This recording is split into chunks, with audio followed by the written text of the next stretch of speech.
And we are live. Welcome to our May 2026 edition of the Steam Invitational. We're bringing the top Power Stone players together in a friendly competition. I am your host, Niko, and tonight is a packed night because we have players from all over the world. We have players from across the United States, Central America, South America, and Europe. And we actually had so much interest for this tournament that we had to cap the player count because this easily could have gone to more countries and even more continents. But as you can imagine, it's challenging to get all of the time zones all at the same time. And so if you did not register in time, or if you're on the wait list, we will figure out a way to get everyone to play for next time. But as we continue to run these tournaments, they keep getting bigger and bigger. And that's the great thing about Power Stone. The community is growing and we're seeing more new players each time we play. But as we run more tournaments, we like to switch things up sometimes. And tonight, we're going to spice things up a bit because immediately after the tournament, if there's time, the tournament winner will face me in one neutral-only show match on Avalon. And if you haven't played neutral-only before, it's a game where there are no boxes, no items, no transformations, and no Valgus. Okay, it's one neutral-only game on Avalon. And there's a bit of an incentive here. And I don't know how I feel about this, but if the tournament winner wins, then I will be forced to pay them $2.50 for every scoop on me that they do. So I don't know about that. There's no cap on this. You all trying to bankrupt me or something. So that'll be interesting. If I win, nothing happens. It's all GG's. But I think it'll be interesting. Immediately after, so it's not part of the tournament. After the tournament winner will face me in one neutral-only match on Avalon. So we'll be looking forward to that after the tournament. But we're also changing things up a little bit tonight because tonight it not only beats the record of player count, but we also listen to feedback. And so we like to innovate, we like to improve on our tournaments. And in our last tournament, one of our players, Chazmosis, was getting so many scoops that I said on broadcast that we should have a scoop counter. So I kept my promise because tonight we will have a scoop counter. And so throughout the tournament, we're going to be counting your scoops in real time.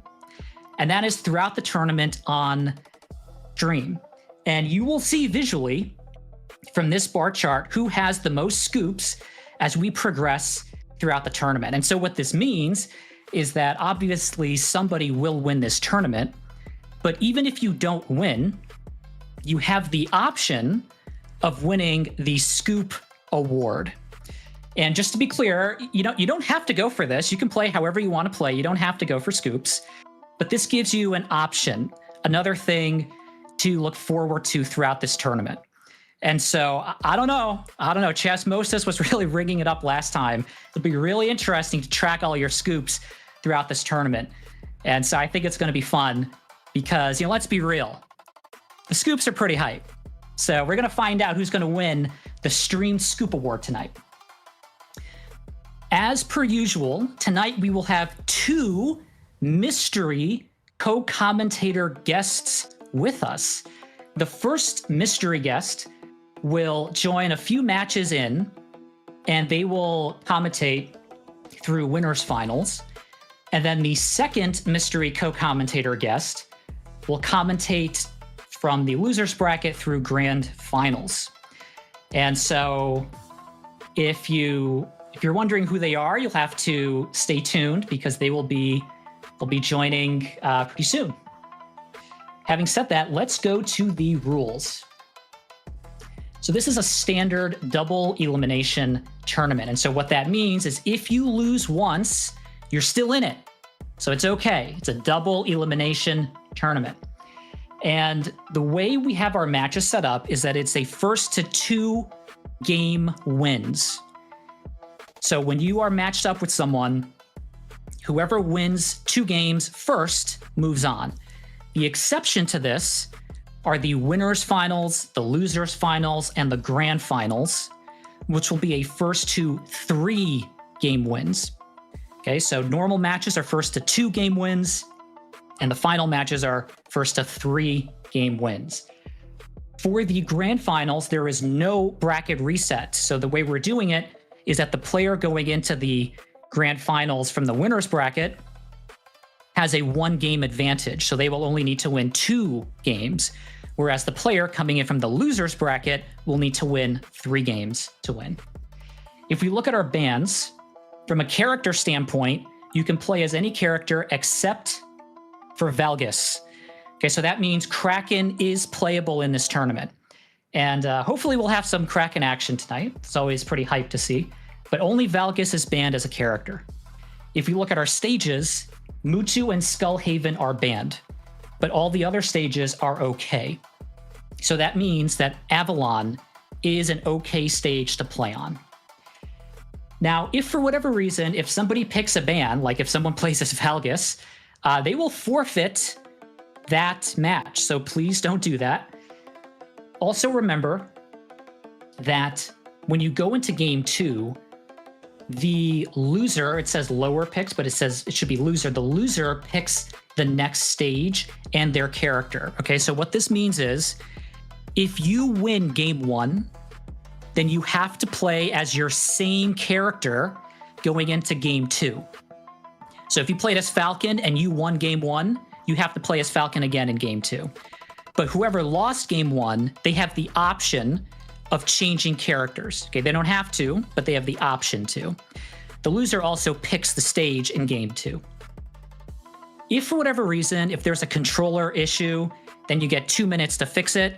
If you can't fix it in 2 minutes, then we got to move on from the tournament and you risk being disqualified. So please make sure that your connections are good. And if there are disconnections, we haven't had any disconnections, and so we should be okay. But if that happens, we'll try to restart it with about the same health bars or so. And also, last but not least, we're here to have fun, so we'll keep it clean, we'll keep it positive.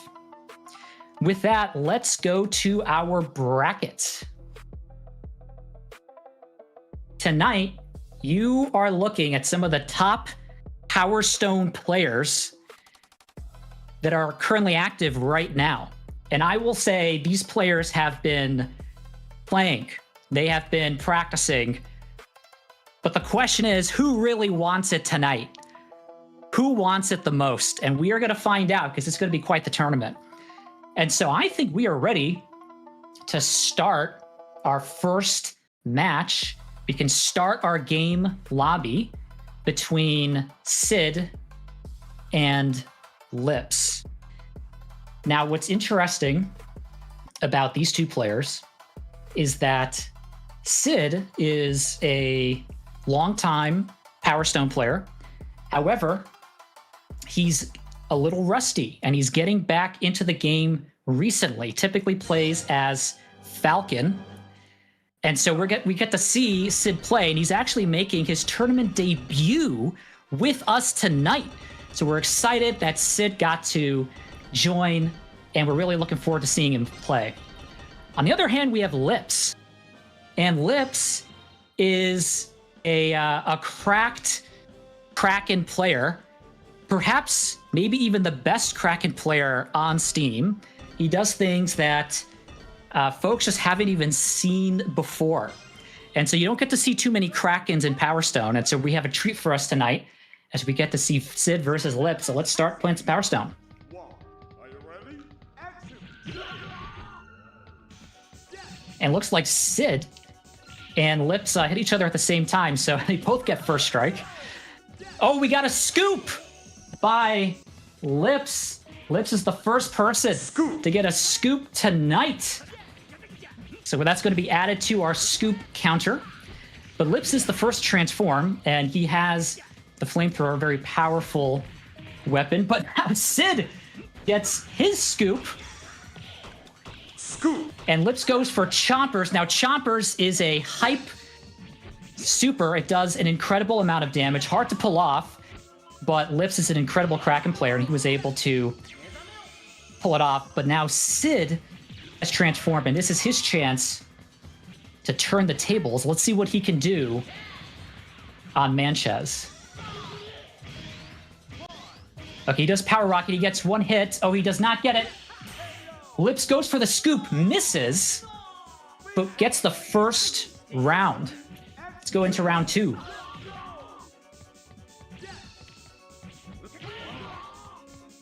Nice stomp with follow-up box throw by Sid. Oh, Sid gets another scoop tonight. Scoop. Nice grab by Lips. It's one of my favorite grab animations in the game from Kraken. Lips is the first to transform again. Now, we've already seen Lips go for Chompers. It's an incredible super. We'll see if he can pull it off again. He's going to use the sword to maintain his transform meter. He goes for Chompers, and Sid falls for it. He does a wall dive straight into Chompers, and that means Lips will take game 1. So what this means is as they go into game 2, Lips has to stay as Kraken, so he must play as Kraken going into game 2. Sid has the option of changing characters. Now, he doesn't have to. He typically plays as Falcon. But what's going to be interesting is Sid will also have the option to select the stage.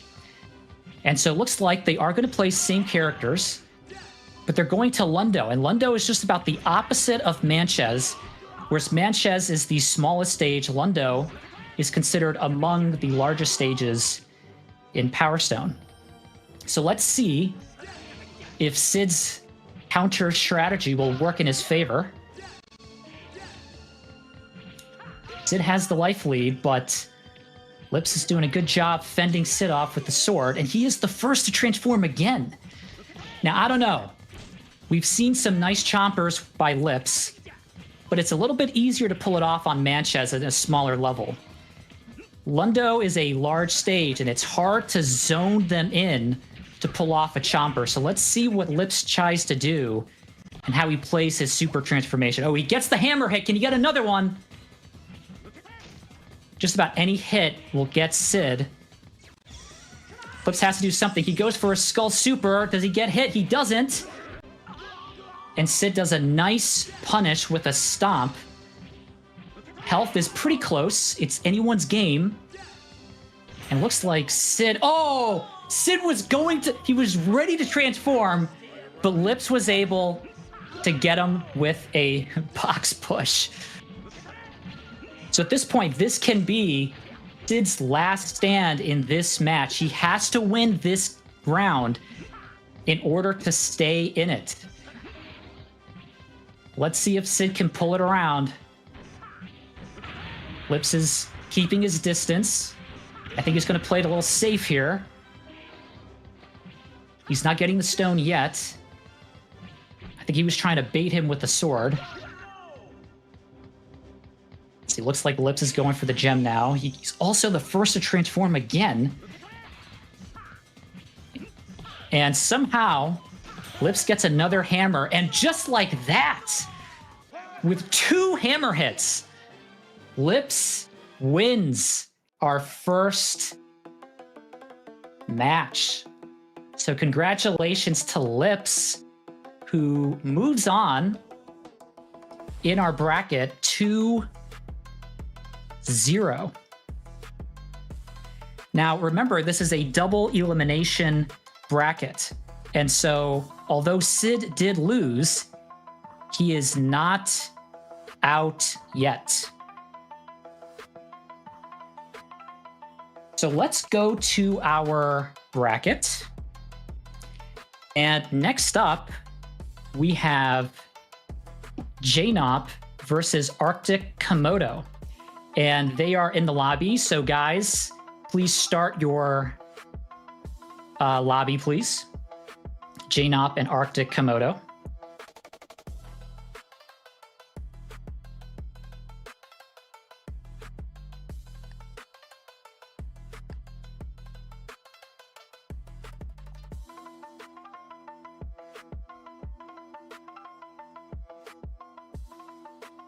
Now, what's interesting about these two players is that ArcticKomodo is known playing as IMA, and he's pretty much all in on IMA, very consistent player.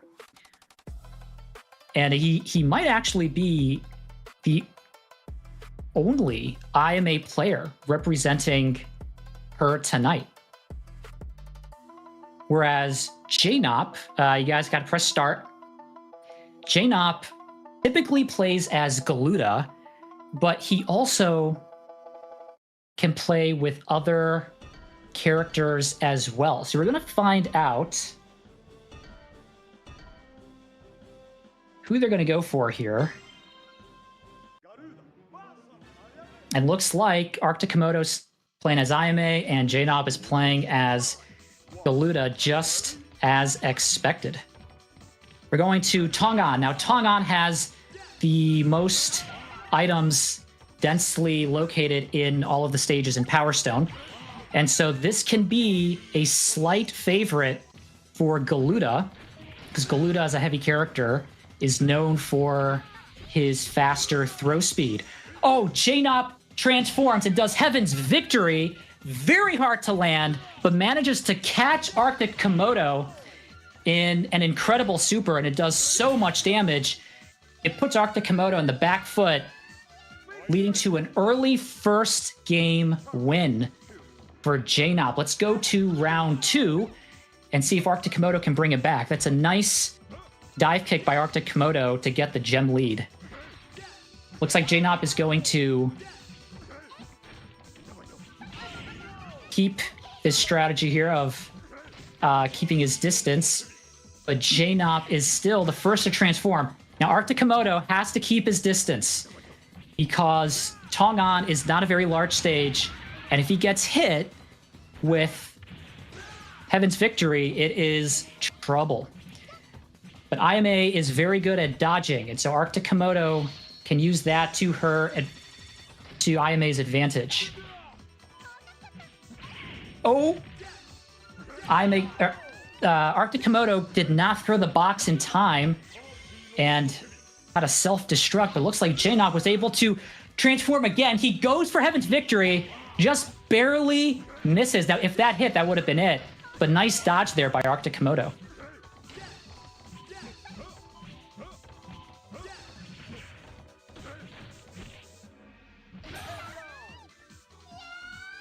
And that will finish up game 2, or game 1, round 2. And so at this point, Jnaupe has to stay as Galuda. ArcticKomodo gets a chance to play as another character. He typically plays as IMA, but he also gets to pick the stage. Now, Tongan does slightly favor Galuda. And so ArcticKomodo is probably going to pick a stage that has no ceiling. So he might pick Lundo. He might pick Madad. He could even pick Dullstown, but Dullstown is a little dangerous with Galuda. And so, yes, as expected, ArcticKomodo picks Madad, and that does give a slight advantage to IMA, because IMA's double jump helps her because there's no cap on the limit. So nice dive pick there by ArcticKomodo. He has the gem lead. Nice hammer drop to drop Jnaupe's box throw. But ArcticKomodo has to get some hits in. He's going to try to get some hits in with the hammer. Does an option select and drops it, but Jnaupe gets a scoop. That's his first scoop of the night. Nice dive kick by ArcticKomodo. He has the gem lead, and if he can just transform, he might be able to turn it around. That's exactly what he's going to try to do.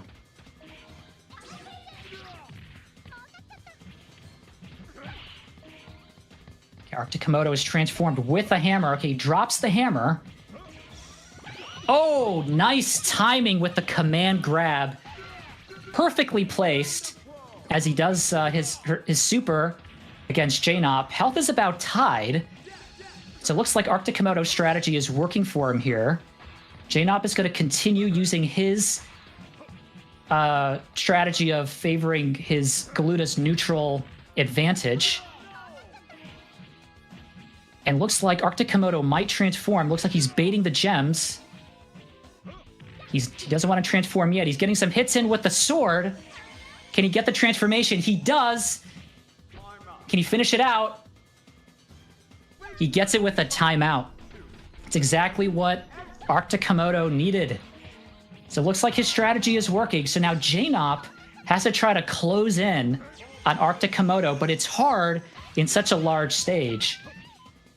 But now Jnaupe is transformed. So let's see how Jnaupe plans this transformation.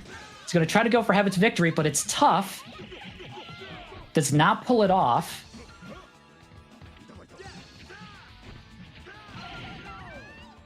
But Jnaupe is not taking any chances using the flamethrower, arguably one of the best items in the game.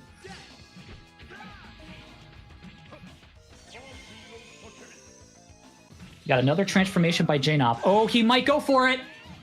Okay, he was there for the setup, but Medad is too big of a stage. Try to go for Heaven's Victory right away. Arctic's doing a nice job dodging his moves, but he's going to have to run because he's low on health. Oh, does he get the dizzy? Oh, no! Arctic! He throws the Molotov, and it somehow hits himself. That is a tough loss for round 2. But he could take it back here in round 3. Now remember, if Jnaupe wins this round, then that means Jnaupe will win this match. So this could be Arctic's last stand here in this match. And Jnaupe is the first to transform, so let's see how Jnaupe is going to play this. Looks like he wants to play this pretty safely. He's going to use the gun, try to preserve his transformation meter. It's very smart in a large level like Medad. Arctic's doing a nice job dodging. He's got to stay away.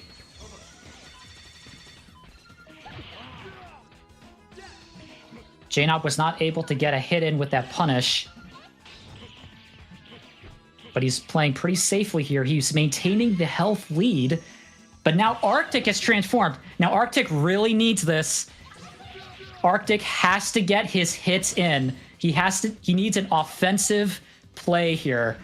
Because his meter is running out. He's got to use his super. Got to use it soon, and he needs all of them to land. Oh no, he doesn't get a chance to use his super. And now Jnaupe has a nice life lead. Okay, Arctic has transformed again. This is a second chance. You don't typically get second chances. Can he get his hits in? He's using Cherry Blossom. He won't get him much damage. Will he go for a super? He doesn't. I don't know. Not looking good. 3 seconds left. And just like that, Jnaupe takes it with that match. Arctic played very well, but we can close out of this lobby. Arctic played very well. There was a nice counter by picking Medad. Very smart with IMA. But Jnaupe was able to hold off Arctic's IMA by preserving his transformation meter with items. And so we didn't see too many scoops in that match.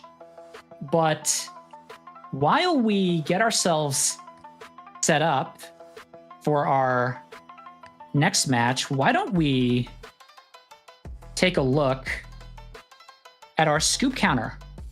Let's see where we're standing right now with the players. So as of right now, Sid is leading with 2 scoops. We got Jnaupe with 1 scoop, and we got Lips with 1 scoop. Now, obviously, not everyone has played yet, but these are the standings so far. Remember, we are tracking your scoops in real time. And so someone's winning the scoop counter, scoop award tonight. And so I think that's going to be a lot of fun. But I think at this point, let's go to our bracket. And let's see how it's looking like right now. So we see that Lips has moved on, and we see that Jnaupe has moved on. But I think we are ready to start our next match between Rixim and Chazmosis. So Rixim and Chazmosis, can you please put yourself as players in the lobby? And then when you guys are players, we are good to start that match.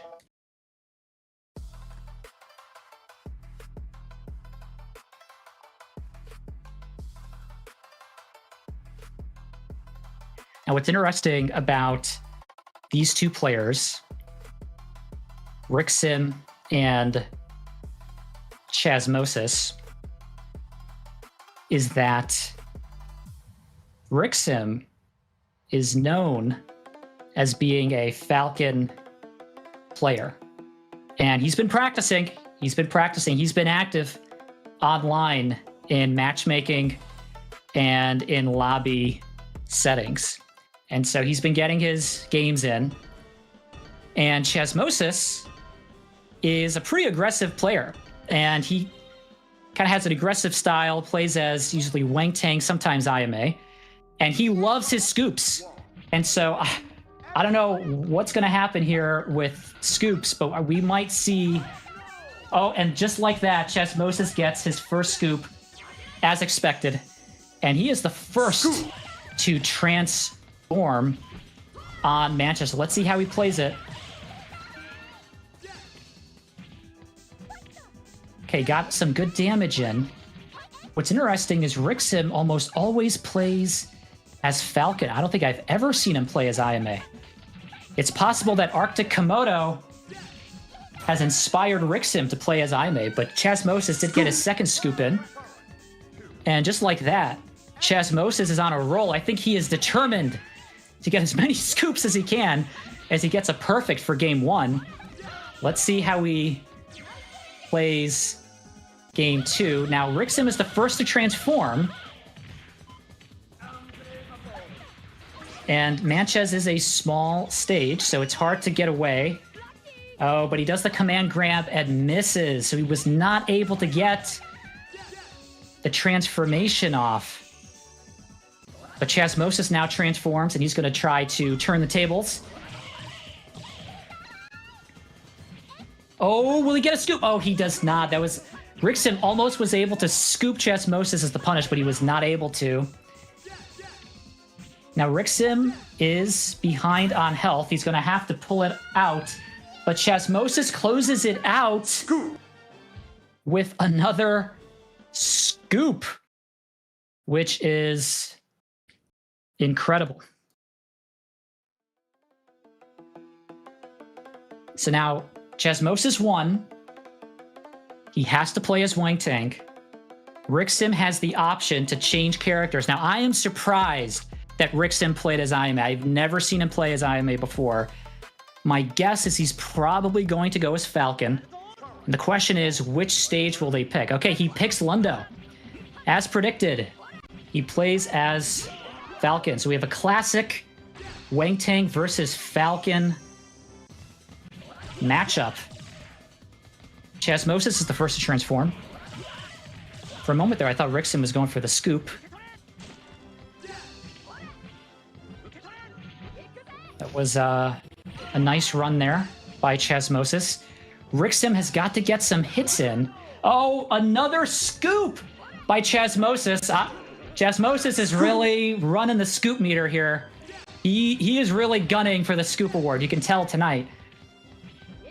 But Rixim, he's kind of playing it safe, trying to get some hits in. Nice neutral now as he transforms.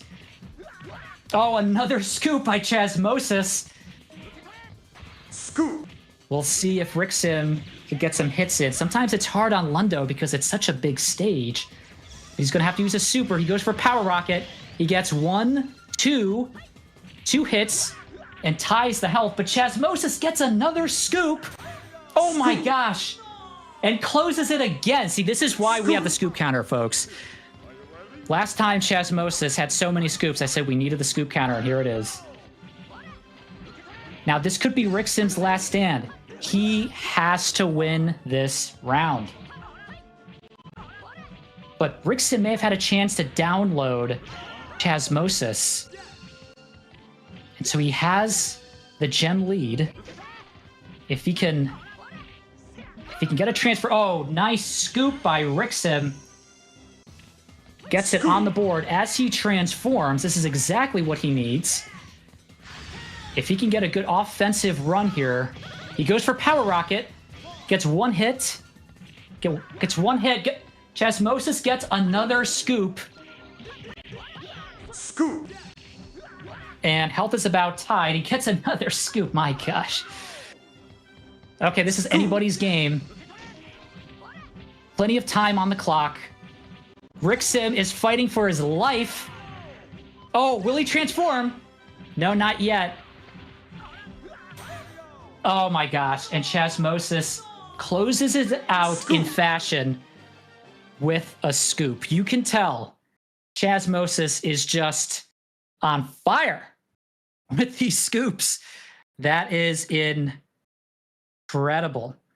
Now remember, although Rixim lost, he is not out of the tournament yet. And I have to say, that's the first time that I've seen Rixim play as IMA. So very, very interesting. He may have been inspired by ArcticKomodo. And so Rixim is always playing. He's been very active, always learning. And so great to see the different play styles and flexibility across multiple characters. So what we're going to do now is, because Chazmosis had so many scoops, I think we just got to take a look at our scoop counter again. So let's just see where we stand right now. Okay, this is amazing. So in just one match, Chazmosis was able to get 10 scoops, so far blowing everyone out of the water. But this is his play style. This is how he plays. Now remember, you don't have to go for scoops. You can play however you want to play, but we are tracking this. And so as of now, Chazmosis is in the lead for the Scoop Player Award. And so we're going to make some adjustments here to our bracket. And let's take a look at our bracket. And we're now ready to start round 2 in the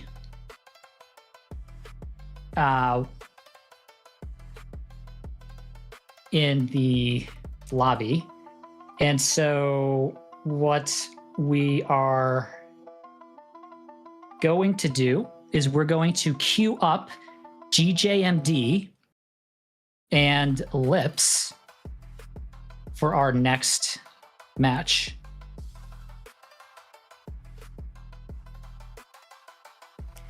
And once they are queued up in the lobby, we should then be good to go.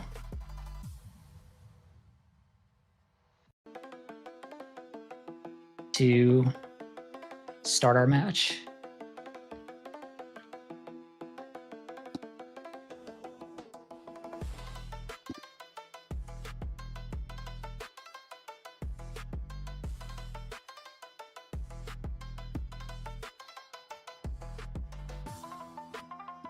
Like, we're going to get them queued up.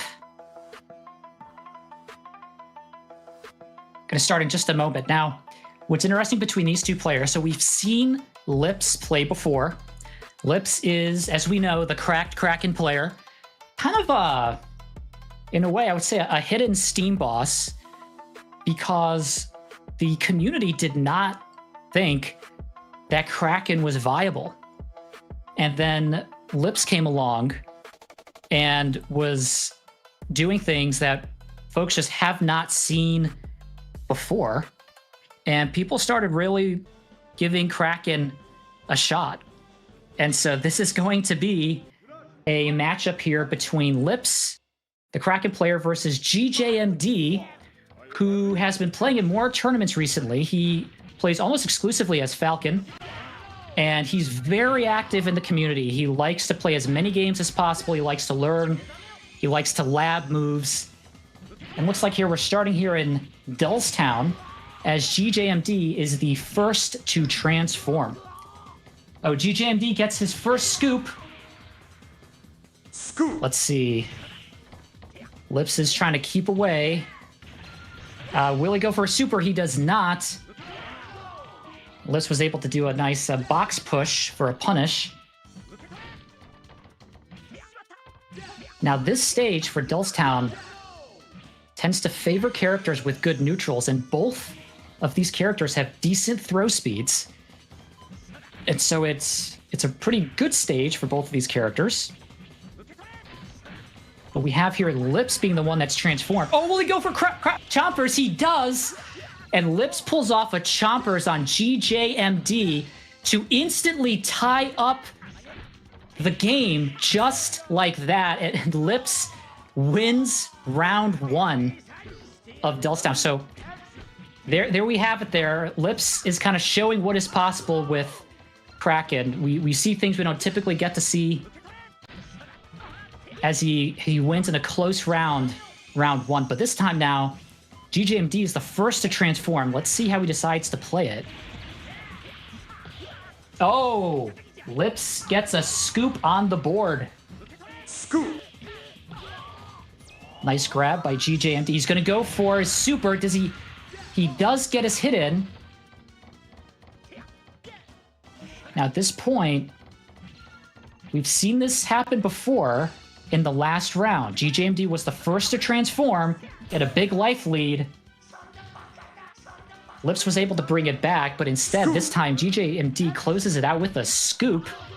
Let's see what happens in round 3. It looks like GJMD will be probably the first to transform again. He's not going for it yet. I think he's kind of baiting the gems, taking his time. Okay, now he goes for it. Okay, GJMD is not taking any chances, using the flamethrower. Oh, and Lips gets another scoop on the board. Scoop. See, GJMD is going to use his super. Does he get his hits in? Oh, he does! And it is not looking good for Lips. GJMD enjoying a very nice health lead right now, and just like that, GJMD closes it out with a box throw. So GJMD wins game 1. So what this means is GJMD has to play as Falcon. Lips can change to somebody else if he wants, but it's Lips. We know who he plays as. He's going to stay as Kraken. The real question is, where are they going? Okay, he goes to Manchez. Very interesting. Manchez is the smallest stage in the game, and as a result, you can't hide, which means anything can happen. If you are transformed, it's a lot easier to get your hits in, and sometimes whoever transforms first wins. And if that is true, then GJMD could be the favorite here because he is the first to transform. So let's see. He does a power rocket. Oh, but Lips does not get the scoop punish. Lips needs to take it back, but he's really on the back foot here as GJMD transforms again. Closes it out with a grab. All right, this is Lips' last stand. Oh, that I don't think I've ever seen that before. I think that'll make the highlight reel. Let's see how Lips decides to play this, if his counter strategy works in his favor. Okay, he is the first to transform. This is exactly what Lips needs. Now, we've seen him pull off a Chompers on all of his opponents so far, including GJMD. And it is easier to pull it off on Manchez. Can he do it? Oh! It's risky to stomp a transformed Kraken, but GJMD was able to position himself and play it safe. Oh, will he? Oh, he goes for the pipe hit, playing it safe. Let's see, what will he do? He goes for Chompers! Does not get it. GJMD was waiting for it. And let's see, GJMD gets the Dizzy reset, and just like that, just about ties it up with health. So it's still anyone's game. Lips has to be very careful. He has to win this round to move on and stay in the winner's bracket. Oh, nice hammer hit. Oh! He could have transformed, but he didn't. He decided to go for the hammer swing instead and missed. Let's see, it's still anyone's game. GJMD's not taking any chances using the flamethrower. And now GJMD has transformed. Oh, and just like that, super close match. And GJMD barely takes it. I don't know. If Lips went for the gem and transformed, I don't know what could have happened. I don't know. But what a close game that was. Good showing by both players. As per usual, we got to see another Chompers by Lips. Lips is just on a roll with these Chompers. I don't know how he's able to pull these off, but he always pulls through with them. And so at this point, what we're going to do is we're going to take a short break. And then when we come back, we will get ready for our match between Brass and Jnaupe. See you guys soon.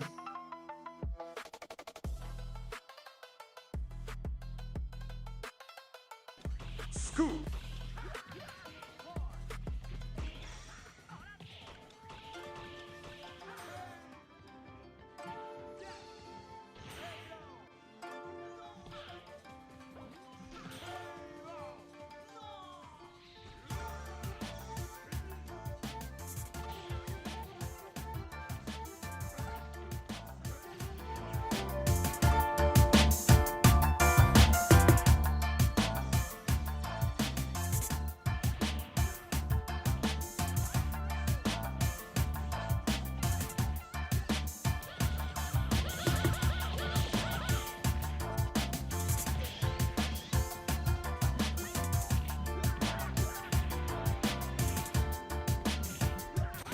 Scoop.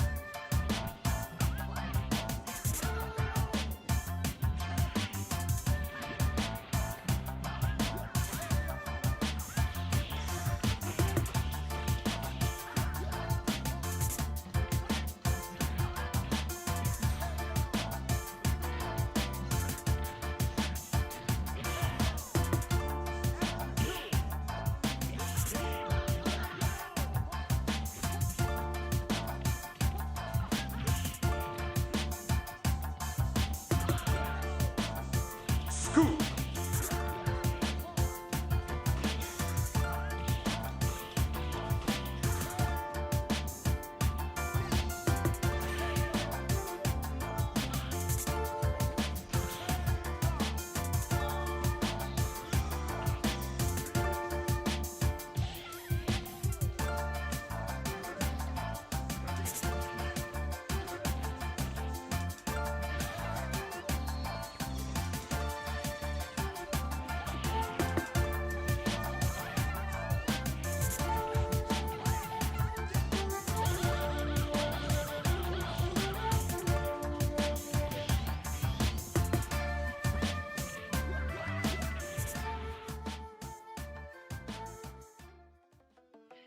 Hey, we are back, and this tournament has been rolling. Let's take a look at the bracket and see where we're currently at. So we've had some incredible matches already, but we still haven't seen everybody play because our next matchup is between Brass and Jnaupe. Now, we've seen Jnaupe play earlier today, and he played as Galuda. We haven't seen Brass play yet, though. Now, Brass is a tournament veteran player, and he is known for his gun rock. And so we should be going into game here, and looks like Jnaupe has decided to play as Ayame Interesting matchup here. Now, IMA does typically do pretty well against Gunrock players. And so Jnaupe here is picking essentially the counter pick here with characters. And looks like so far it seems to be working in his favor because Jnaupe is the first to transform. And he's not taking any chances maxing out that flamethrower. But let's see what he does with his super. Oh, he does not use it. This could be Brass's turn now to turn the tables. Oh, Brass gets a scoop on the board. And now it's Brass's turn to transform. Oh! Jnaupe was able to get a surprise scoop in there. Scoop. Brass is gonna... Let's see, will he go for a super or will he use his power drive? He uses the power drive, plays it safe. And he's playing the classic strategy here, utilizing Gunrock's fast throw speed to his advantage. But Jnaupe was able to transform again. And if Jnaupe gets his super in, it could be tough. Oh! Oh my gosh. Brass was going for a repeat from the previous tournament. He wanted that scoop so bad. But Jnaupe learned last time, and he went out of range for Brass's scoop ability there. And just like that, Jnaupe takes round 1. So interesting play here. Jnaupe's strategy of playing as IMA seems to be working against Brass's Gunrock. Let's see here. Looks like Jnaupe will be the first to transform again. Now, it's really hard for Brass to avoid the hits from IMA because Gunrock is such a big character. It's hard for him to dodge just about everything. And so you can see Jnaupe is using every item he can to try to do as much damage as possible. He's not able to do his super, but Brass does get the scoop punish, which gets another scoop on the board. And now Brass transforms. So this is similar to what happened in the first round, where we saw Jnaupe transform and then Brass. Brass really needs to get his hits in, but it could be tough on a large stage like Lundo. So now this time, Brass is going to use items. He doesn't want to take any chances. And just like that, a few hits in with the pipe and his power drive stomp, he wins round 2. See who could take it here in round 3. Brass is being pretty careful. Nice dive kick there by Brass. This time, Brass is the first to transform. Now, Brass could turn the tables here. Nice hit. He's going to go for his stomp. Does really good damage. He's using items. Oh, that could be it. And just like that, Brass almost gets a perfect and wins game 1. So we know Brass has to play as Gunrock. Now, it's interesting with Jnaupe because he likes to play as Galuda, but he can play with a variety of characters. And I'm not surprised he played as IMA. And so the question now is, will he stay as IMA to counter Gunrock, or does he feel like he might be able to play with a better character? This could be a tough call. I'm not sure the best strategy here, but it looks like he will change it up and go with Galuda. So we have a large lad battle here. Now, the large lads, Gunrock and Galuda, their advantage is throwing items, and there are not many items on Avalon. So it almost neutralizes their advantage here in this stage. But either way, Brass is the first to transform, and they're going to duel each other with guns. But looks like Brass will, let's see, will he use his super? He does. He's going for rock and roll. Nowhere to hide. How many hits will he get? Okay, gets a few hits in. And Jnaupe is able to get a nice punish with Brass. This could be very interesting. Oh, and Jnaupe got a self-destruct bomb there. But Jnaupe has the life lead and the gem lead. This is exactly what he needs, as now Jnaupe is transformed. Now remember, last time we saw Jnaupe play as Galuda, he got a Heaven's Victory, and he goes for it again and closes out this round with a Heaven's Victory. Very hard to pull off, but Jnaupe has been on a roll with those tonight. And so this is similar to what happened to last game. Last game, Jnaupe won the first round, and then Brass came back. So let's see if Jnaupe can maintain his lead, or if Brass can take the lead here. He's not going to take any chances. He's using his items. Gets a hit in with the pistol, but now he's on to the sword. Ooh, nice move there by Jnaupe. Brass not able to get much damage with his super like last time.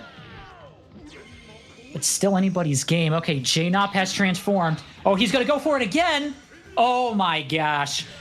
I think that's a total of 3 Heaven's Victories so far just by Jnaupe. He is nailing those supers, and that could be trouble for Brass. Let's see if Brass can hang in there. Otherwise, Jnaupe may take this game. Brass is going to play it safe. He's keeping his items. Trying to bait Jnaupe into jumping, and it works.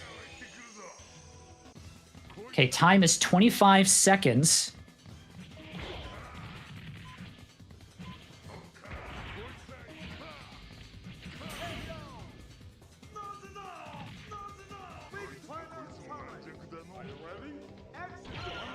And Brass does take it. So this is just like what happened with the last game, with Jnaupe winning game 1 and then Brass coming back. So let's see. Let's see if Brass can take it like last time, or if Jnaupe can maintain his lead. Now remember, Jnaupe picked Avalon, and so he should have the advantage here because he had stage pick. Okay, we've got Hammer versus Bazooka. Looks like Bazooka won that one. Oh my!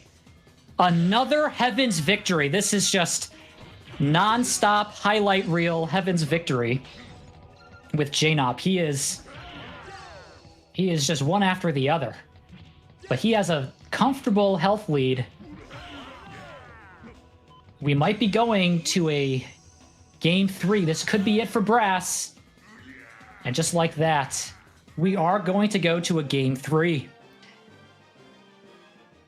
Nice job there by Jnaupe, taking it back and tying it up with Brass. So now we know Jnaupe has to play as Galuda. Brass will likely stay as Gunrock, the tried and true Gunrock. And he's going to pick his own stage, Don Volta. This is an interesting choice. In my opinion, it does not really favor any of the characters. So you could say it's somewhat of a neutral choice between these two. We have another large lad battle as Jnaupe is the first to transform. Oh, and Brass gets a scoop on the board. Scoop. Let's see. Oh, this time Jnaupe could not do a Heaven's Victory. Brass may have downloaded Jnaupe and is not letting him do it.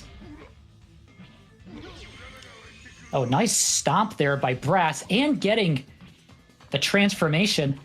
Now, Brass has to get his hits in here. This is very pivotal for Brass. He gets his hit. He does his stomp. One more hit and he's in good shape.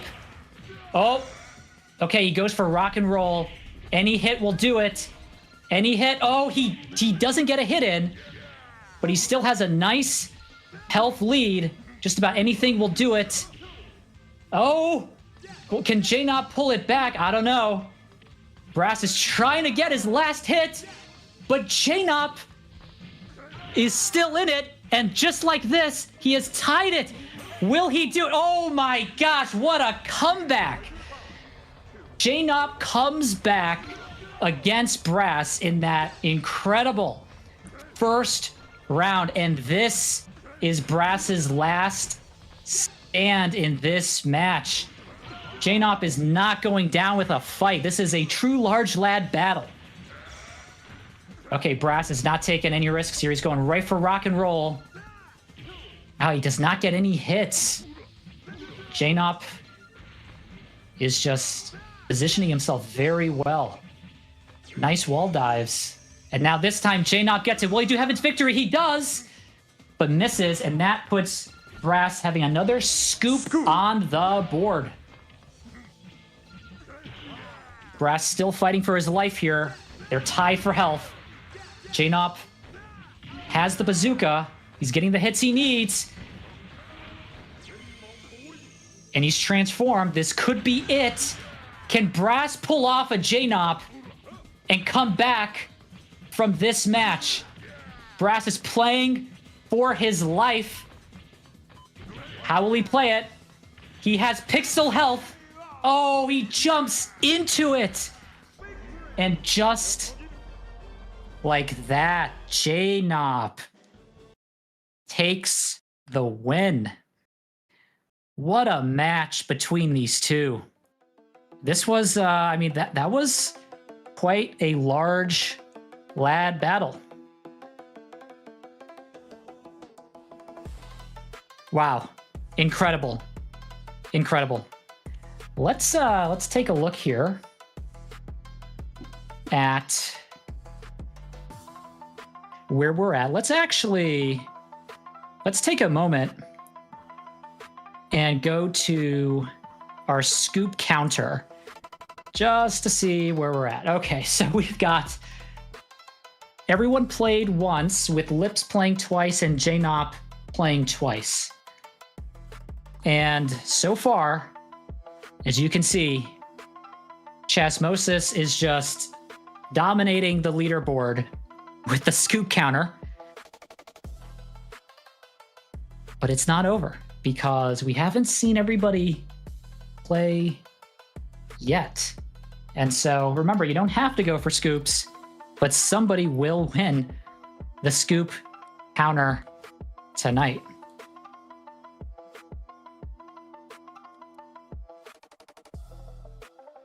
Wow, that was some match between those two. What we're gonna do is let's take a look at our bracket and see where we're at. You can see we are progressing quite steadily here in the tournament. We've seen some incredible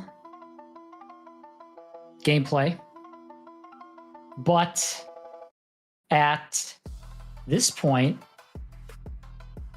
we are going to take a short break, and when we come back, we will bring on our first mystery co-commentator guest. So let's go to break, and we will be right back.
We are back and getting ready for another matchup. But tonight, I am joined by our first mystery guest. He was a Wang-Tang player starting out on the Dreamcast, and now is a Gunrock player in Capcom Fighting Collection 2.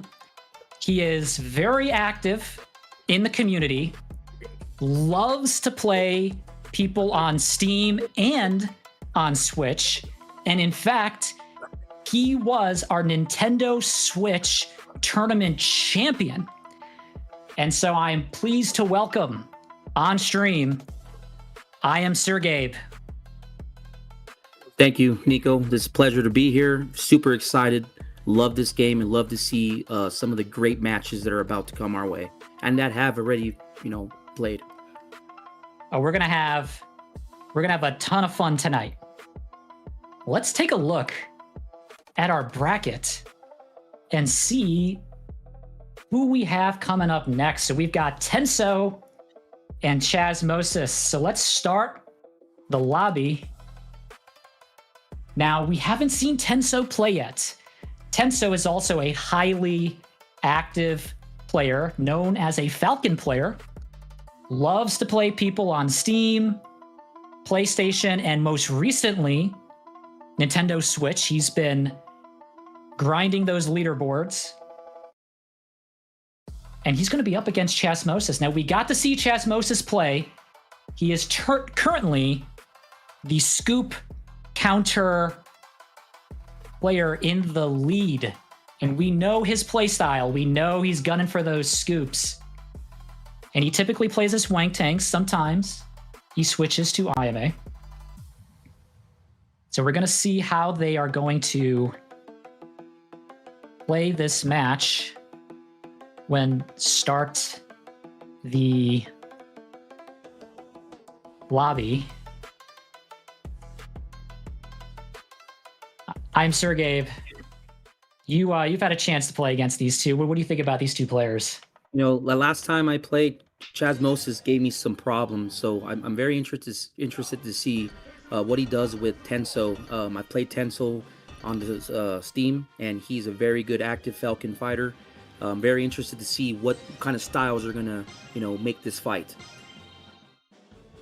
100%. Looks like okay. So we've got Tenso going as Falcon, Chazmosis going as Wang-Tang as expected, and they're going to go on Manchez, smallest stage in the game. Let's see Tenso. We haven't seen him play yet. Let's see his first match here tonight. You see Chazmosis is pretty aggressive to start off with, but Tenso's very technical. Technical indeed. Loves labbing, loves coming up with new moves as Falcon. And he is already the first to transform. Let's see how he plays this out. Wow, good dodge with Chazmosis on those grenades. Chazmosis is doing some nice dodging here. He really just playing to his strengths as Wang-Tang. Oh, will he get the scoop? Oh, Chazmosis was gunning for the scoop, but Tenso got his power rocket just in time. Watch out for the bomb. Close call there with Chazmosis. He almost got hit with the bomb. Let's see now. Chazmosis can bring it back with his transformation. They're dead even. Oh! Wow. Man, that could have gone either way. Tenso missed the punish, but he was able to get the combo anyway. And Tenso gets a scoop, but Chazmosis responds with his own scoop. Oh.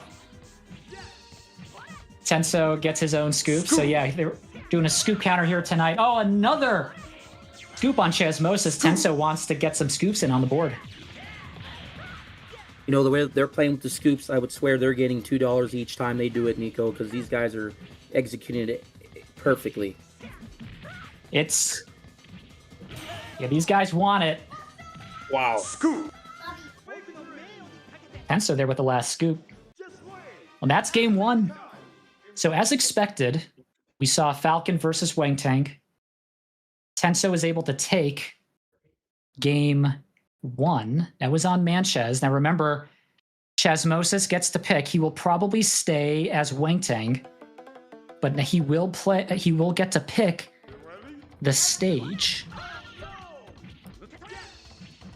Good catch. Dullstown.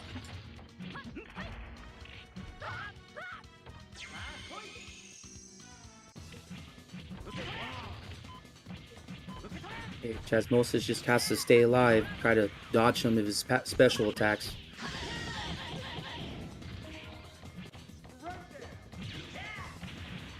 Yeah, Tenso's doing a nice job here. Ooh, will he go for the scoop? He does. Chazmosis gets another scoop, but he is Scoop. on the back foot with health. Oh, man. wow. Wow. Scoop.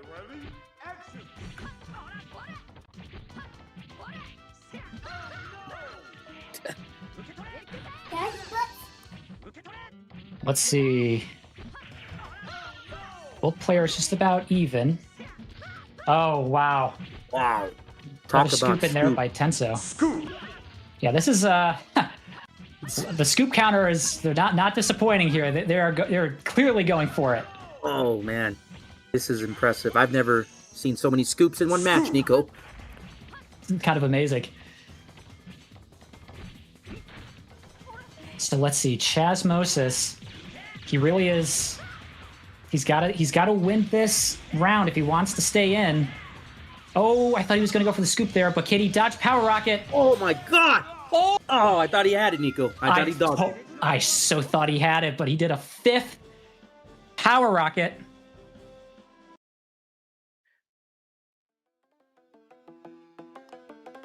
And just like that, Tenso takes it. That was a pretty good scoop showing by both players. Tenso, he's been waiting in the wings, and he was eager to play. And that was a very strong showing for his first match. But remember, nobody's out yet because it's double elimination. And so let's go to our bracket.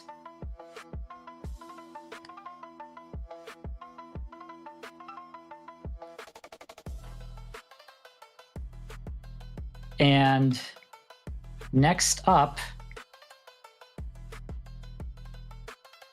we have Blade versus Shirley. Now, we have not seen these players play yet. And so this is going to be a very interesting matchup. You guys are ready to start your lobby, please.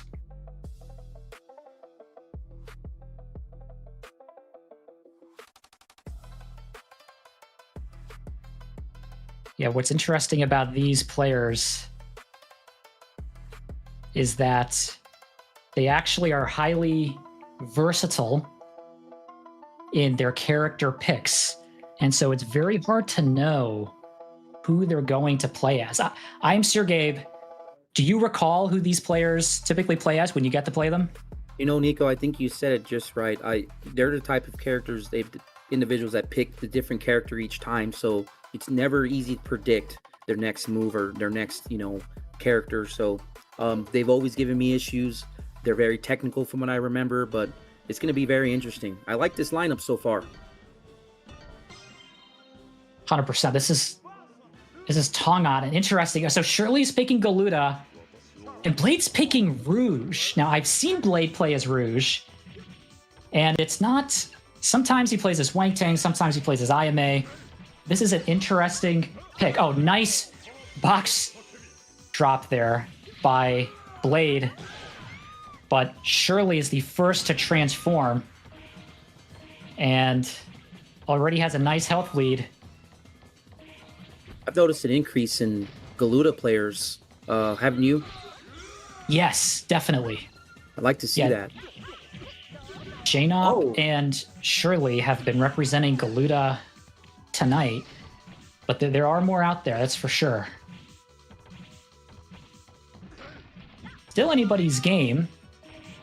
Shirley has a health lead. Now, that you could say a slight advantage goes to a large lad in Tongan because of all of the items. Shirley just needs about one more hit. Oh, Good stuff. look at that. The levels make a big difference. You know, when I'm playing with specifically Gunrock, it makes a huge difference of which map you're playing in.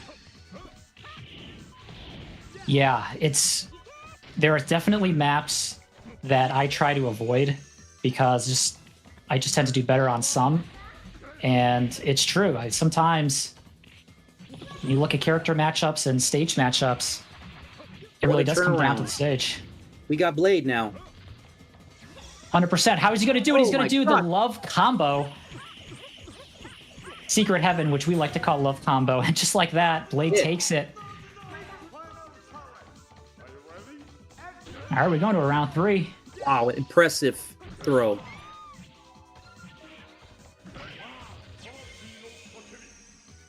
Okay, Blade. Shirley's the first to transform. Oh, Ooh, good dodge. Okay. oh. Ooh, that would have been it. Blade Star did a great job not getting too impatient and just sticking with the game plan. Blade now transforms. Can Blade take it back? This is round 3.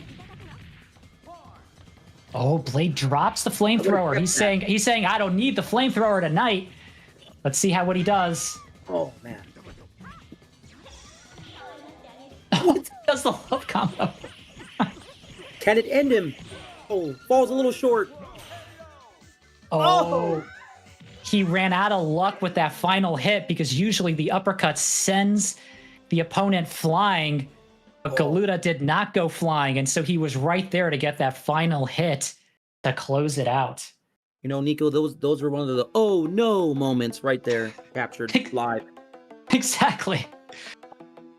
Man, if that uppercut landed where Galuda flew off, I really don't know what would have happened in that match. You know, that's the beauty of Power Stone. You just can never get too confident. Okay, interesting switch up here. So now Blade is going as Wang Tang. And he's picking Oedo, which is considered a neutral stage for all characters. Ooh, nice pole dive by Blade. Oh, decided to drop it again. Interesting. Yeah, Blade is just... He does not want the flamethrower tonight. He's ready to get it on.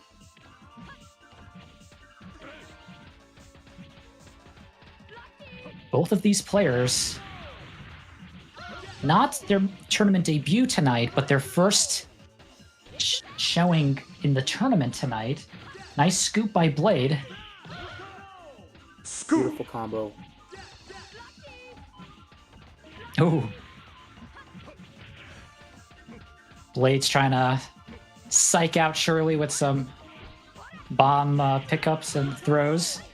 Shirley's able to... Ooh! I thought he connected on that. I thought he had it too. Get the... Oh, another scoop by Blade. So close, so intense, man. Yeah, this can go either way. But Blade has got to close it out here. Oh, Ends it with a scoop. Nice job. That was that was a good round. Ooh. Double stomp by Shirley. Oh, another scoop by Blade. Blade is starting to rack them up here now. Scoop.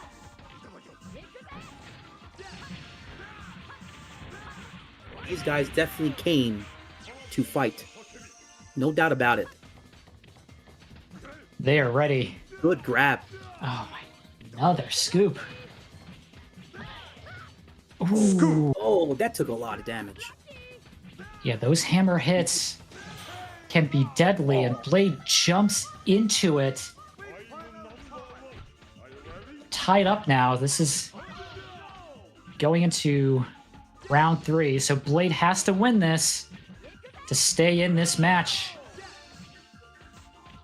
I think at this point, Niko, these guys have figured out their fighting styles, and now it's just the better man win.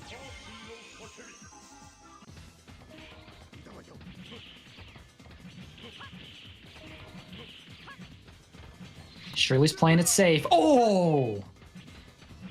Shirley was trying to set up a Heaven's Victory, but Blade was not having it. Oh. Oh. Oh. Oh. Nice play there by Blade. Was able to get the pull dive and get the transformations.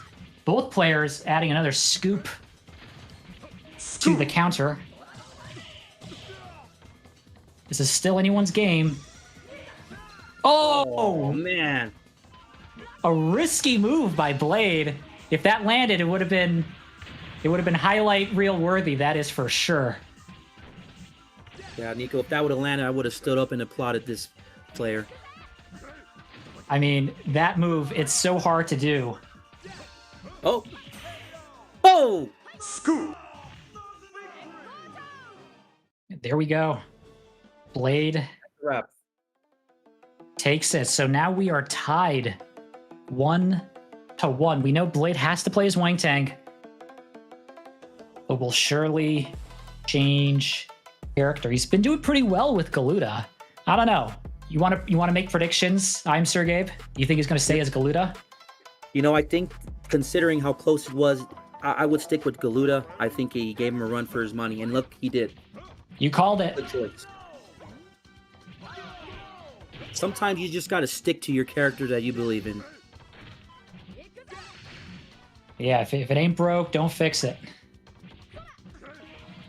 Interesting. They're going on Dillstown, which is Galuda stage. This could go either way for both characters. Blade doing a nice job getting those bazooka hits in. Kind of baiting the gem, taking his time. Looks like Blade Star figured a little bit of his playstyle out.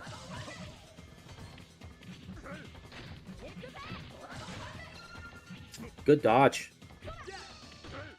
Very nice use of the transformation there. Oh, that was good. Nice dive kick, stopping Shirley from transforming. But Shirley's been landing these stomps. He's been on a roll with the stomps, and just like that, now Shirley's the first to transform.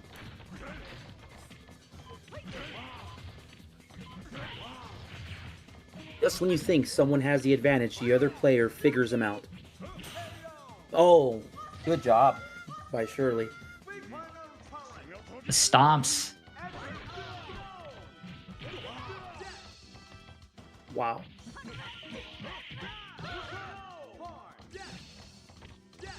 You know, Wang Tang's got the advantage when it comes to far distance. You would think maybe Blade Star's kind of figuring that out. Galuda's typically good up close. Oh, good scoop. Nice scoop by Blade. Oh. Oh. Shirley going for the tried and true stomp. He's on fire. That's it. He's on fire. Oh. I'm calling it, Niko. That's it. Oh. You did call it. I'm calling it. I can feel it. Good job by both fighters. Blade with the victory. Wow. That was quite a game that we had. That was incredible. Both players, their first match tonight, going to a game 3, and Blade was able to take it in the third game. Remember, nobody is out yet. So I think what we're going to do at this point, let's go to our scoop counter. Let's just see where everyone's at. It's been a little while. But as of now, Chazmosis is still in the lead with 12 scoops throughout the tournament. But in just one match, Blade was able to get to second place with 9 scoops. And then Tenso is up there at 7. So this is interesting. Chazmosis is still in the lead, but Blade and Tenso are close behind. What we're going to do at this point is we're going to take a short break. We're going to line up some of our lobbies here as the loser bracket starts to get underway. And then when we come back, we're going to have GJMD versus Jnaupe in the winners lobby. So we will go to a short break.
We are live, and we are progressing through the tournament. Let's take a look at our bracket.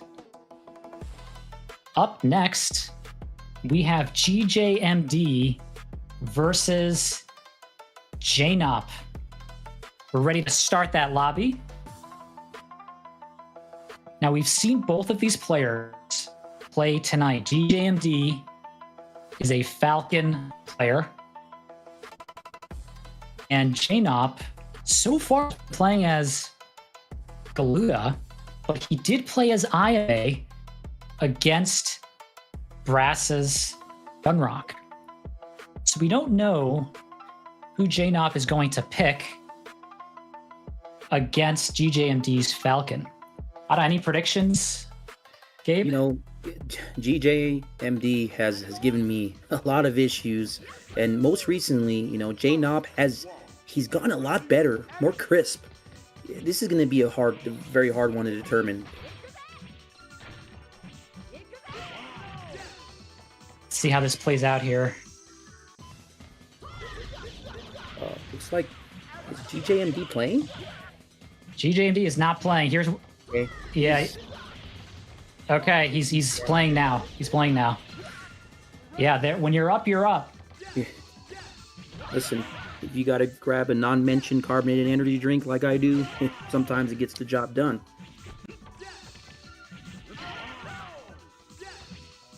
Very interesting matchup. So let's see here. This is on Tongon. GJMD has transformed.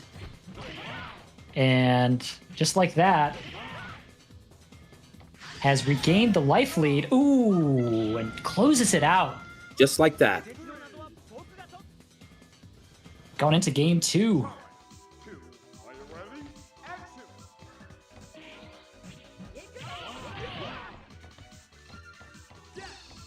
What is going on with the inactivity of GJMD?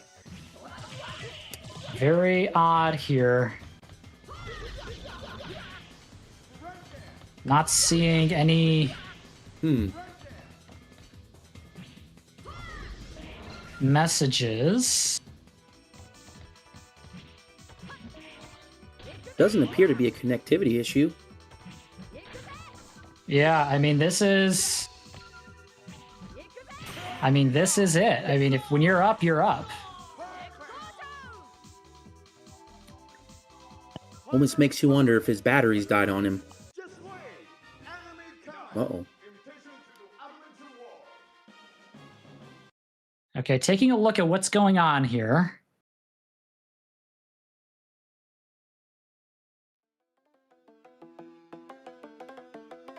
Okay, so looks like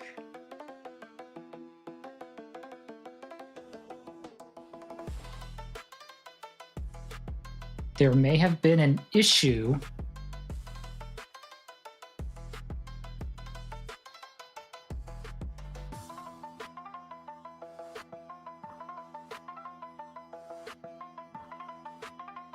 Well, there is no issue. There is no issue being reported. There's no issue being reported. Gonna take a moment just to make sure that everything is okay.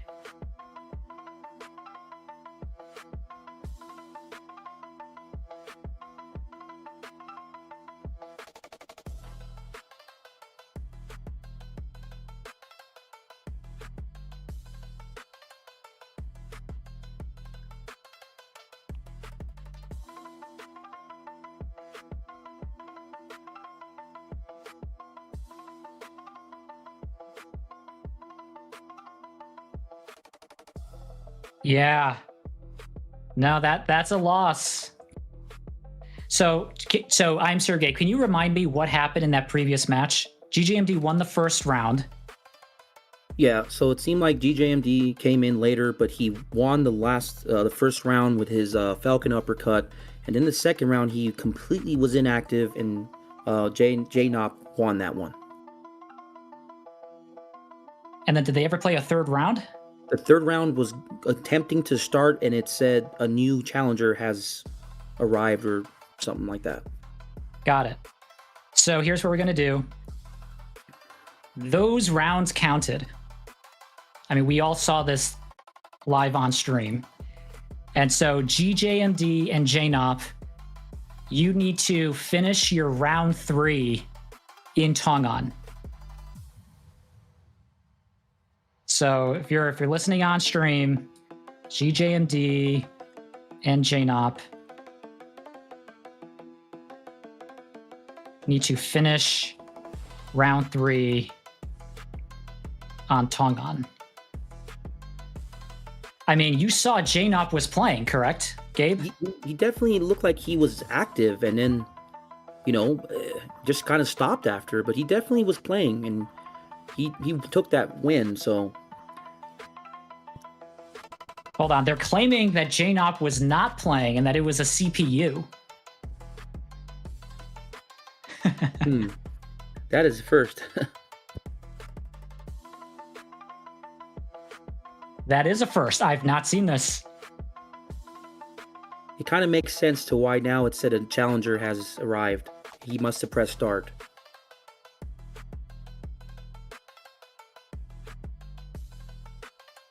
Okay, so here's what we're gonna do. we're gonna redo this match between GJMD and Jnaupe.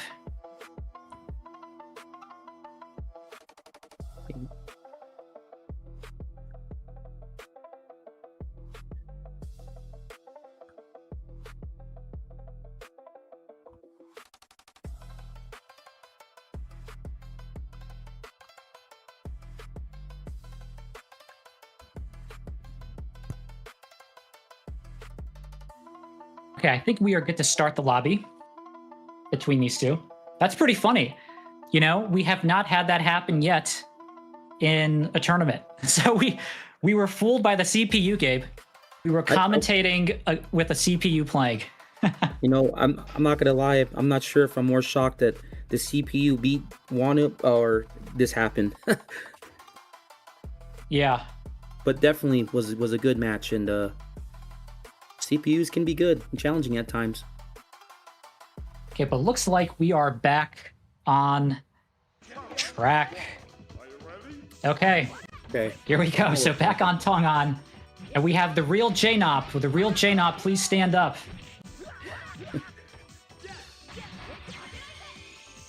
Scoop. Jnaupe gets a scoop on the board. Oh my gosh, he really threw it. Oh man.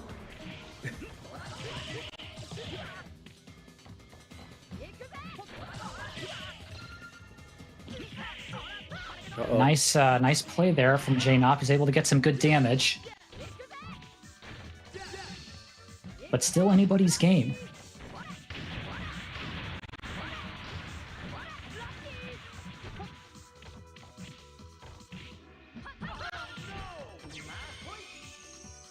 All right, GJMD's transformed. This is what he needs. Can he take it back? Okay, health is tied. Very, very close. And he goes with the rockets. Oh, man. Awesome dodge. With the throw. Nice play there by Jnaupe with the punish, but Very, they're tied in close. health. Still anybody's game. This is where palms are sweaty. Throwing up mom spaghetti. Oh, my God. Nice pull dive by GJMD to take round 1. Let's see what happens here in round 2.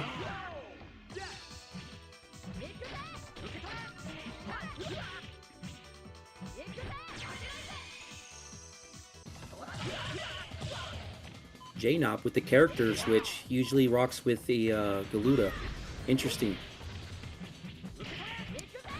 It is interesting, and Jnaupe, he's been playing a lot of Galuda, but I've also seen him play as other characters too. He's really developing his versatility. Oh, close. Usually GJMD, when he gets you with that attack, sometimes you're stuck, man. GJMD has been labbing that dizzy combo reset, and it can be deadly, especially with the kind of rock paper scissors there of how to get out of it. I think there's only approximately 1 frame the opponent has to get out of it, so it's very difficult. No doubt about it. I've been in sticky situations with Gun Rock and that move right there. comes down to the grenades. Oh. Very close. Uh-oh.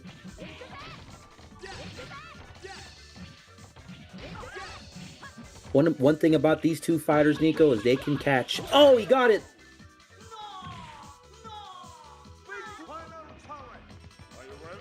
As I was saying, they can catch items. These two guys right here, they usually catch their opponent's items pretty good.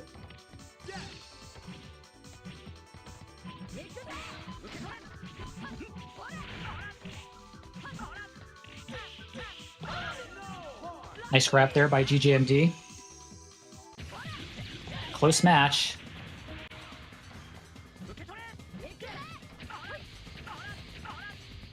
I kind of like this classic Falcon versus Wang Tang matchup. Ooh, nice scoop there by Jnaupe. Scoop. Very good technical fight.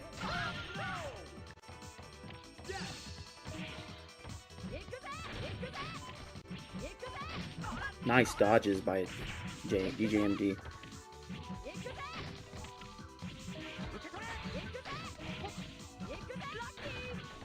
Wow.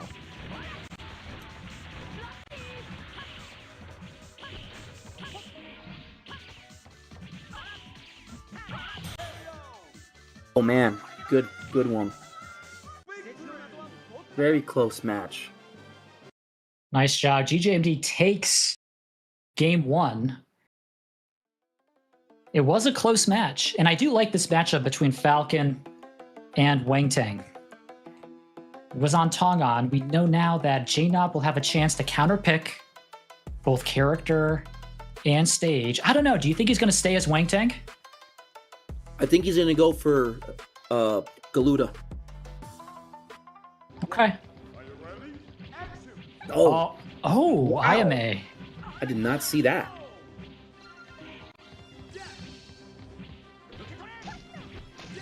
I will say this is a very good stage for GJMD. Not only because it's his stage, but got a little more area to jump around.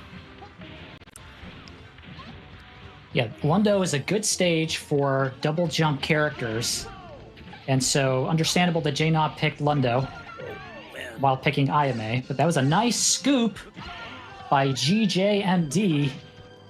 And looks like he's baiting the gem here, and it's now the first to transform. A little bit of taunting going around.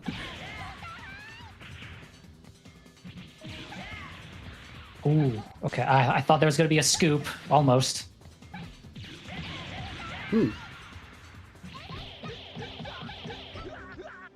Jnaupe gets a scoop there. Scoop.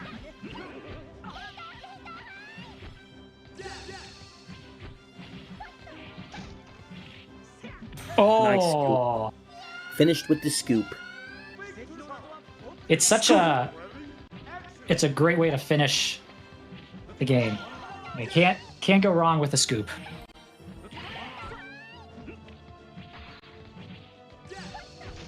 But let's see here. One of the most scoops I've seen in a single match, just this stream alone. Oh, it's incredible. Yeah, the players are really going for it. Holding on to the grenade launcher, smart move, keep him back. Jnaupe's got to be careful. He's fighting for his life.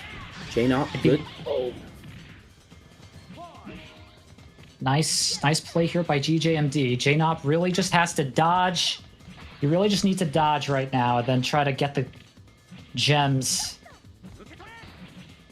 after surviving this. Oh! Very close. The last one gets him. It's always the last one, Niko. It's always the last one.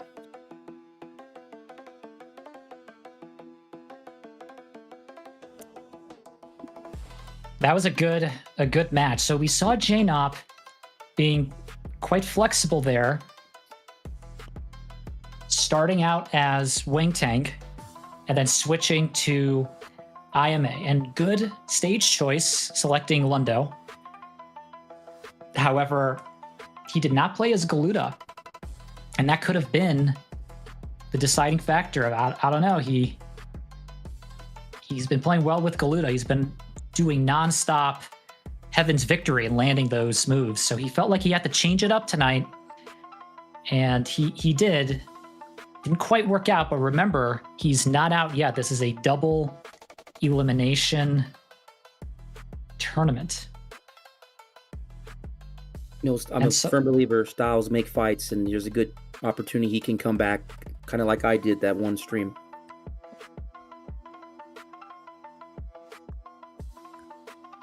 Now, I think what we're going to do, we've seen a lot of scoops here. Let's take a look at our scoop counter and see where everyone's at.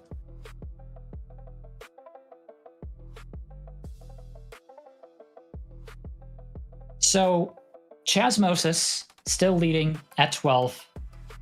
Blade at 9. Tenso at 7. Jnaupe has moved up a bit at 5. It looks like our top 3, though, still remains Chazmosis, Blade, and Tenso. And that's going to be interesting because we're going to see Blade and Tenso next in our match. And so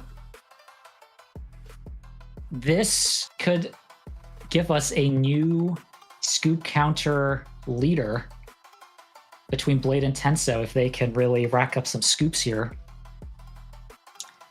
But so far, Chazmosis is still in the lead. Let's take a look in the lobby if Tenso and Blade, please set yourselves up as players in the lobby.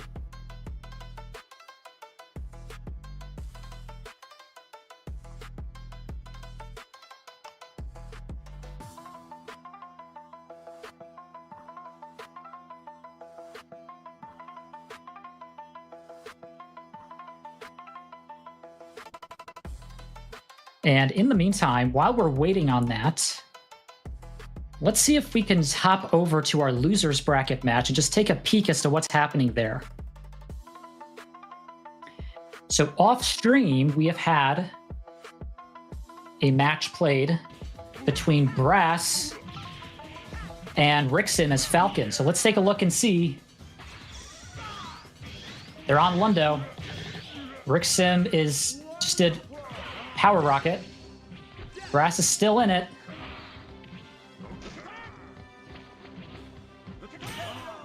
Oh, man. I think he meant to grab the chair, but it defaulted to the pole.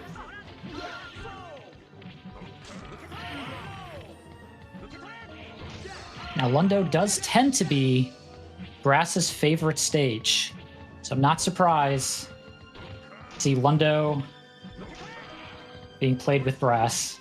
Looks like Brass is playing it pretty careful, though.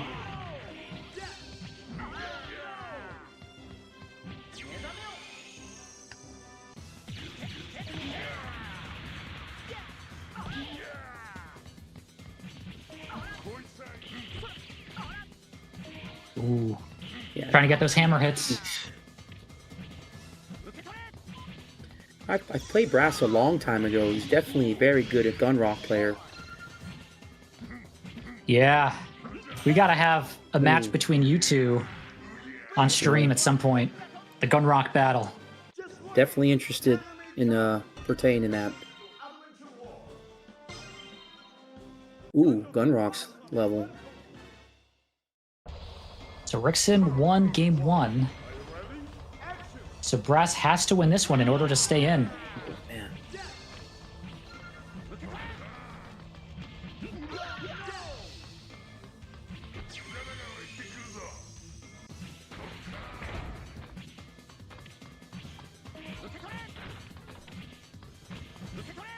I try to close off the distance a little bit. If I were Brass, get a little bit closer. Oh, good grab. Oh, man.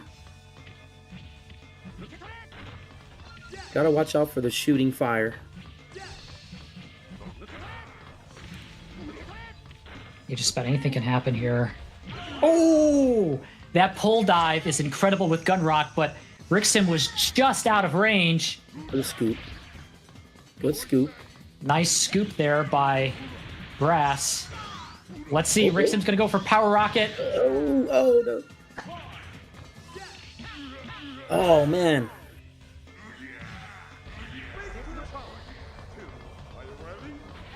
Okay. This could be Brass's last stand. If Brass loses this round, then Brass is out of the tournament. Brass, I think at this point just needs to be a little more aggressive, try to take a little bit of risks.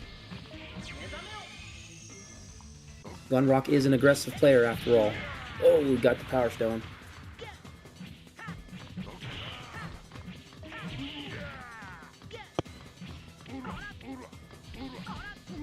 Very impressive movement with Brass, I will say.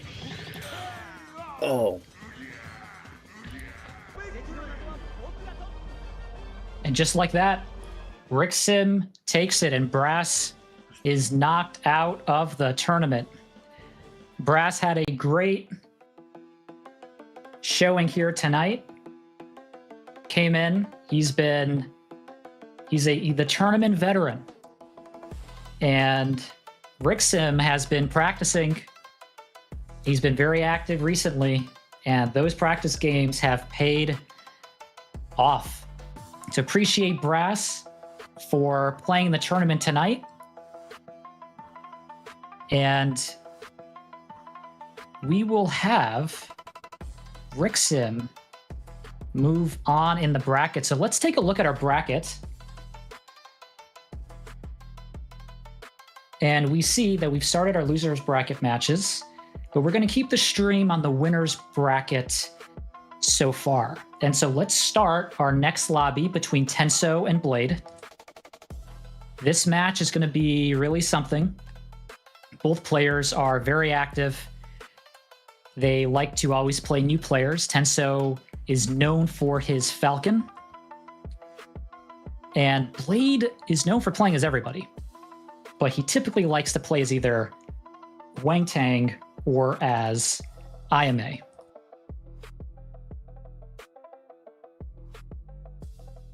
Any predictions on who Blade's going to play? I don't know. I feel like he's going to pick IMA.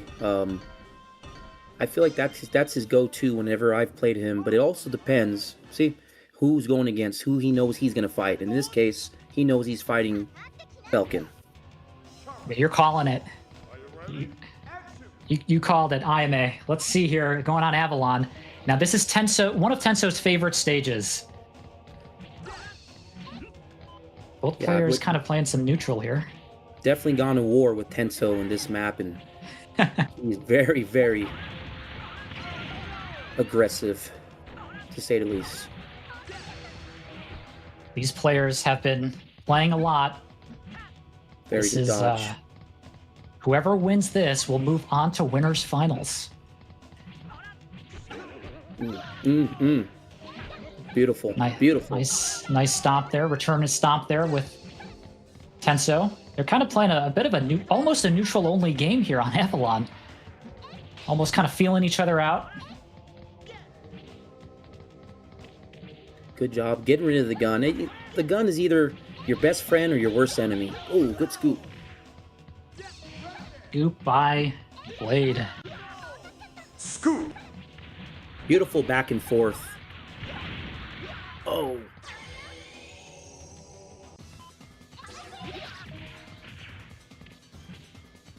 Let's see how Blade plays this. Ooh, directional throw. Oh, nice scoop. Man, a lot of people have been winning with scoops. That seems to be the way to do it.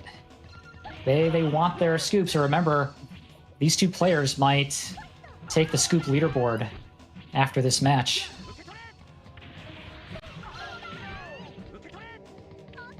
Very good catch.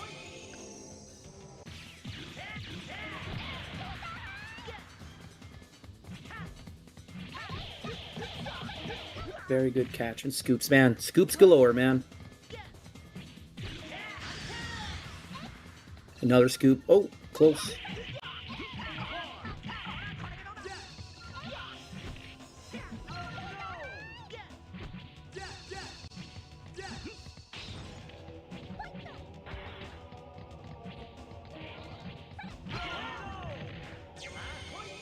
Good job on that throw. Right, perfect timing.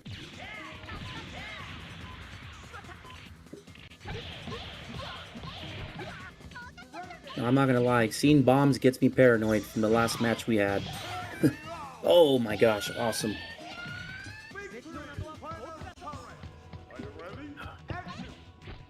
Nice win there by Tenso. So at this point, they're tied. Anything goes. My prediction, someone wins by a scoop.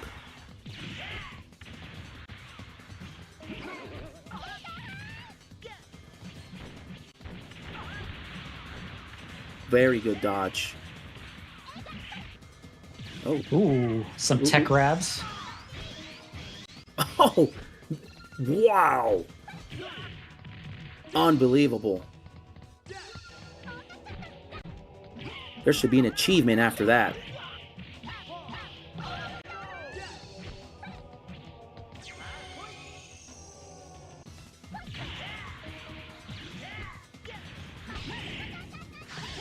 Nice.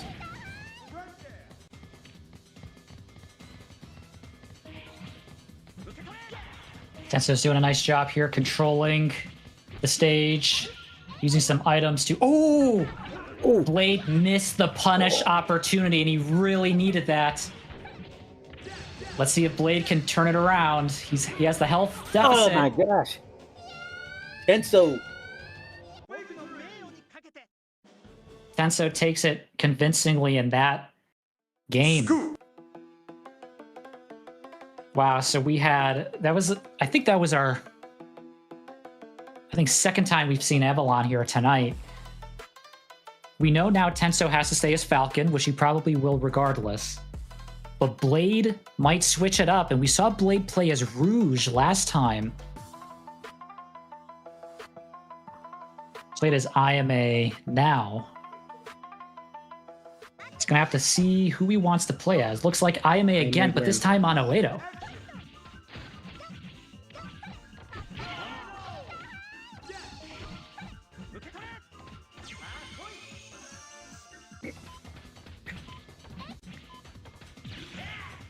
Tenso is the first to transform. Ooh, nice. Wow. I don't think I've seen that. Yeah, I was not thinking that pull would still hit, but it did.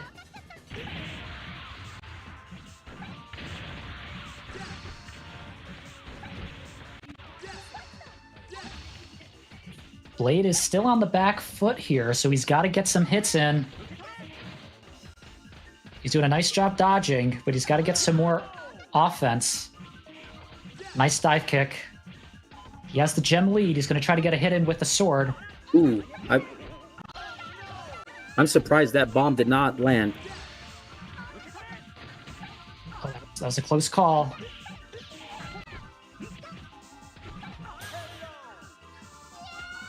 A nice play there by Tenso. Kind of keeping his distance. Going for the stomp and then finishing it off with a dive kick. Blade has to win this round, otherwise he will be knocked into the loser's bracket. Oh. Oh no. Oh no. Oh, here we go. Oh! Dizzy He got reset, out of that one. but Blade gets out with a scoop. That could have been a lot worse for Blade. Yeah, that was pretty lucky, but usually you get caught in that.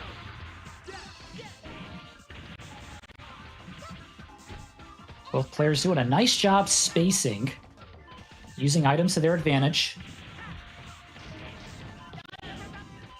Oh, good. the lantern gets him. Unexpected, but I think Blade will take that.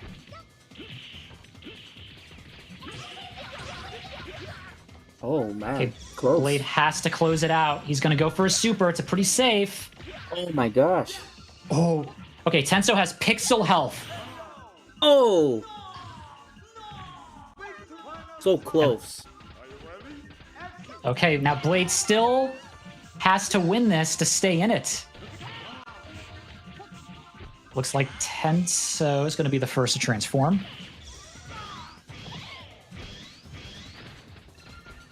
sometimes when you get in the groove and you find your momentum, you know, it's all it takes. Nice scoop by Blade.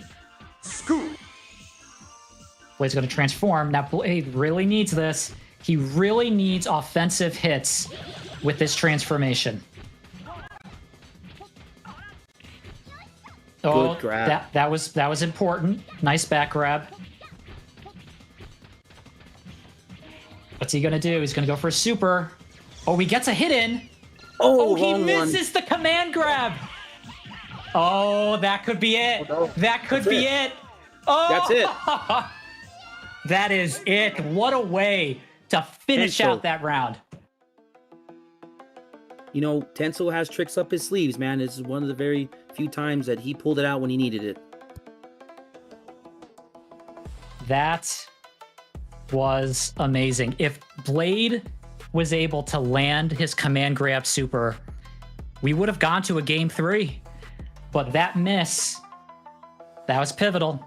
And Tenso capitalized on it to take game 2. That was quite a match there. Very impressive by both fighters. When you get to this stage level of quality fighting, anything can happen.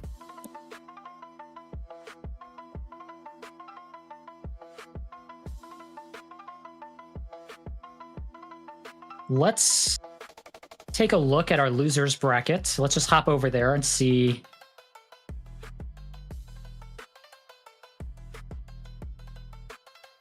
I see they're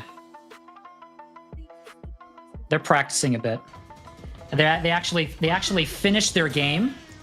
They finished their game, and they're just playing for fun. So let's hop back out of this game.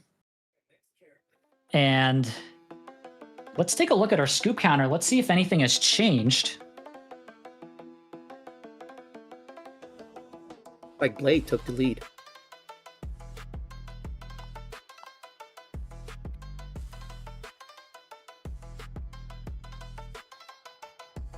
Yeah, Blade has now taken the lead by 1.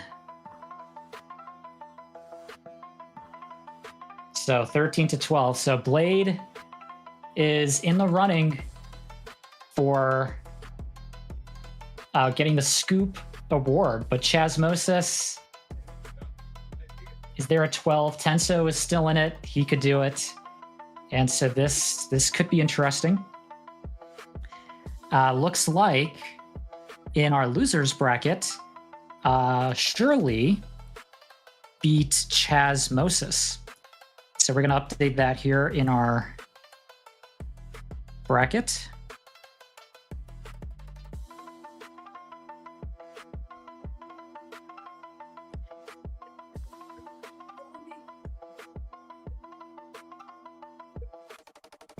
And what we're going to do is go to a short break.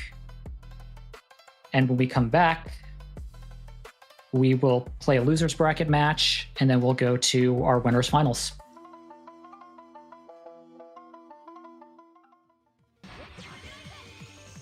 Scoop.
Okay, we are back early to show you guys Lips versus Rixim in the losers bracket.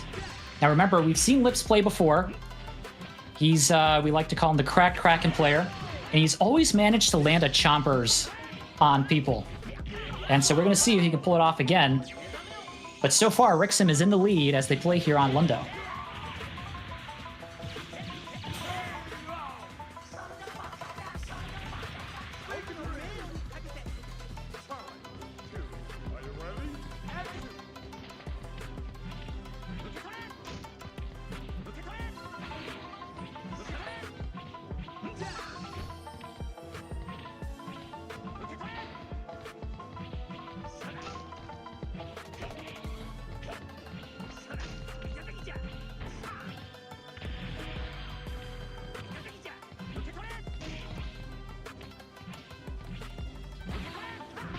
Both fighters are very distant fighters. Yeah, both kind of playing it safe here. With Lundo being such a large stage, they have plenty of room to move around. Lips hasn't had the opportunity to transform yet, but he's also playing it pretty safe. He's going to use items, try to snipe Rixim with the bazooka. Rixim's doing a nice job, kind of keeping his distance. Yeah, these guys definitely utilizing all the items available.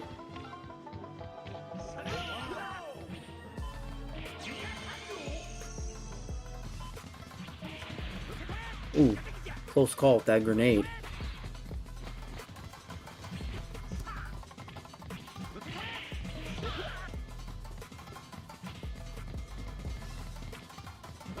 All right. right. These are chompers.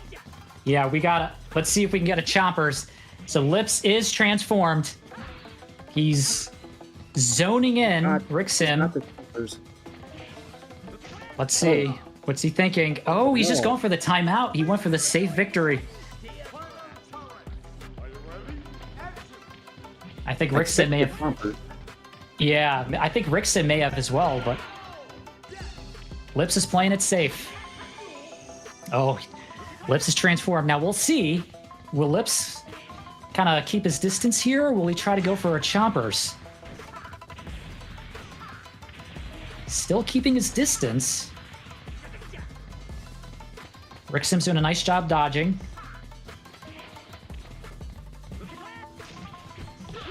Oh, hammer hit.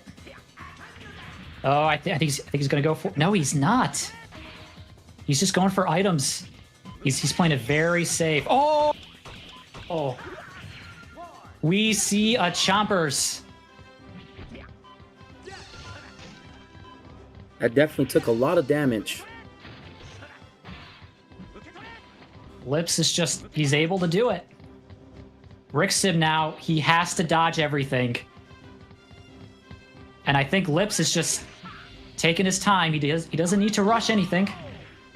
Nice wall dive by Rixim, and he's transformed. This is exactly what Rixim needs. Can Rixim bring it back? He's got to be careful, though. Any hit. He's going to use the flamethrower. Smart move. Very Lips smart is doing... style. He's doing a good job keeping his distance. Oh, he's going to go for a super. Wow, with the scoop. The RKO. Nice scoop by Lips. That is game 1. But I believe now they're going to be preparing for game 2. Let's go back into our lobby to see Lips and Rixim for game 2. Looks like they're going to run it back on Lundo. Very good start by Rixlin with the items. Now he gets the power up.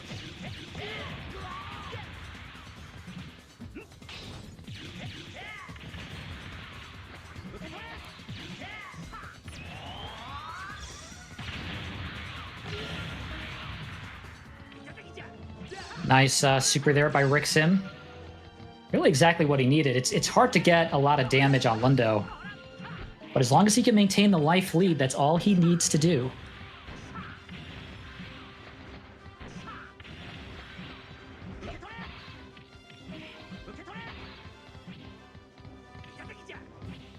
Both players still keeping their distance, taking their time.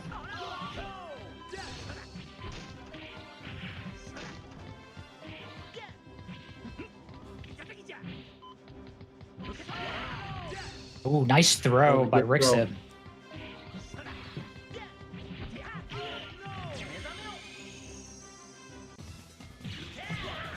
This is what Rixim needs. So he just transformed. He already has the life lead. He doesn't need to do too much here. He's just keeping his distance, sniping with pistols, with missiles. Gonna go for a super pretty soon, probably power rocket. Nice job. And that's a nice perfect by Rixim. You gotta love those moments when you get a power stone and it lands directly to you. It doesn't happen often, but when it does, it is amazing.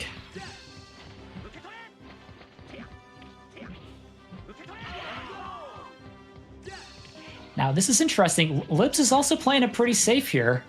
Okay, he's got the flamethrower, still keeping his distance, even with the flamethrower. He drops it. Nice hammer hit. Man, hammer has been very vital this match with powerful Lips. Playing very cautiously, but which is okay. It is working for him so far. Yeah, let's see if we can get a Chompers. He's done it before. You know he's thinking about it. We gotta get a Chompers. Ooh. Oh, close.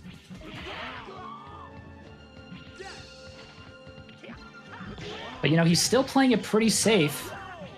He's just keeping his distance, maintaining his health lead. He might try to go for a timeout KO. Let's see here. Oh, nice scoop by Rixim. As he transforms, this is exactly what he needs. He can take it back. Just needs about 2 more hits with 10 seconds left. What is Rixim going to do? Oh, he's going to go for Power Rocket. Can Lips dodge it? Oh, can Lips get the scoop? Oh! Oh! Close Twice round. in a row, finishing with the RKO. Okay, this could be it for Rixim. He is fighting for his life. He has to win this round. These are the moments where every training comes into play.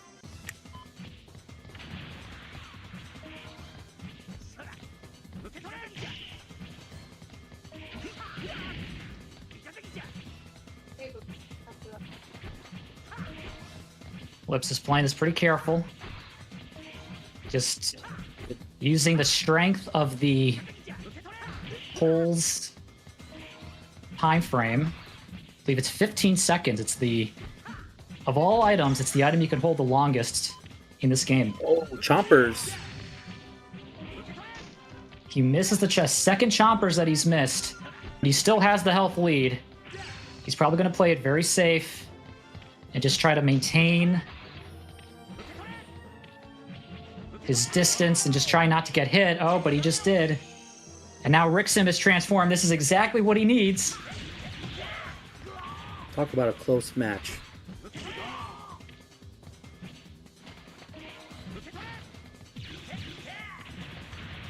Wow, good dodge. Good dodge. Wow. Wow. Wow. With the RKO. Nice dodging with follow-up scoop punish by Lips. Once again, you really don't see these things in tournaments, but Lips is showing us what you can do here with Kraken. Oh, with 4 seconds left. 3, 2, 1. Oh my God. That is it. And Lips takes it. You know, I hope I never have to face this guy, because I gotta say, he played Kraken very well. Lips did play very well as Rixim. Rixim has made his tournament debut with us tonight and had a strong showing overall.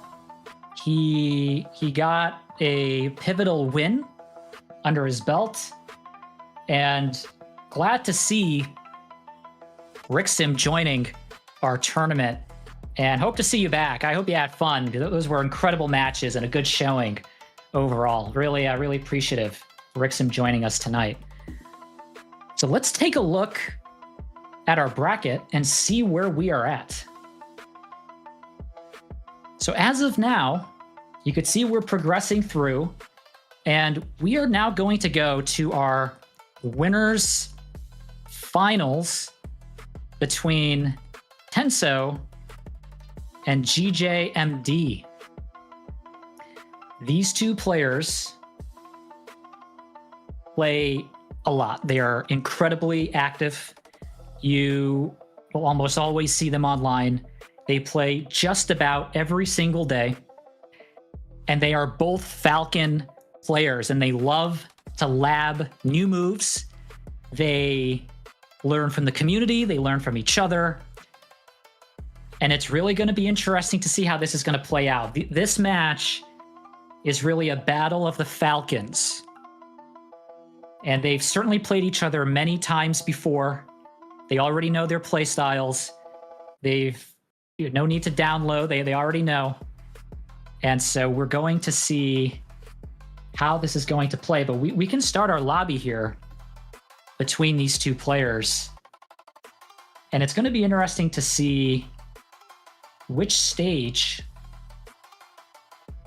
they're going to pick. They've already decided they're not picking Madad. That's for sure. But we don't know where they will pick. They might pick Lundo as the canonical Falcon stage. Any guesses, Gabe? I'm predicting that they pick Lundo, or I guess we're gonna have to find out, because I did not expect that one. Interesting. Oedo. So Oedo is a neutral stage. Totally skills right here. Skill-based fight. We've got GJMD in red and Tenso in yellow.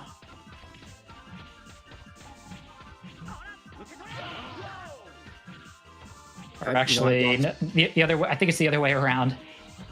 Tenso's in red, or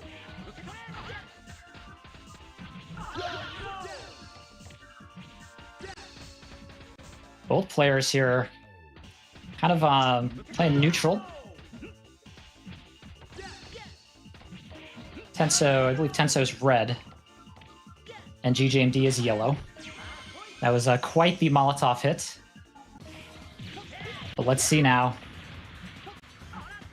how he's going to play his transformation.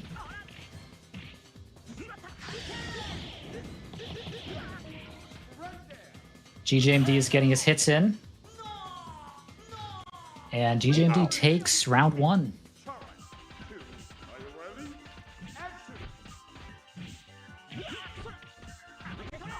Both players here very skilled with Falcon. It's this will be a good winners finals match. Remember, because it's winners finals, this will be a first to 3 wins, not first to 2, first to 3. This is where things get tough. You're talking S rank tier fighters. And there's really no surprises. Both of these players have played each other plenty of times before. I've lost to both of them equally, many times.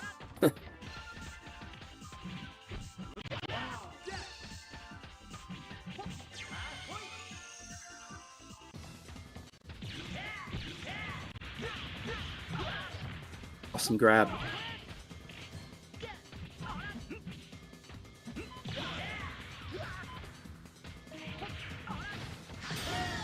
bit of lag.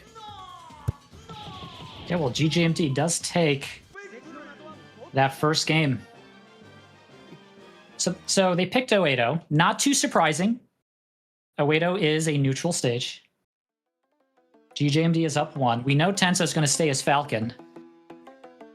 Now, I don't know. This one, I'm thinking Tenso's picking Avalon. What do you think, Gabe? I think he's definitely going Avalon. Oh, no. Oh, they're surprising us tonight. Oh, wait a minute. That was the CPU again. Okay, let's see. Will he go for Avalon? I agree with you on Avalon. There it is. You knew it. You knew it. Are you ready? Great dodge.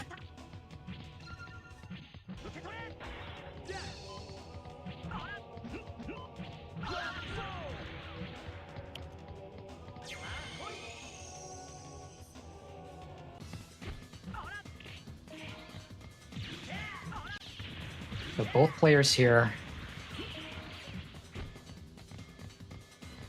Kind of feeling each other out. Almost playing some neutral.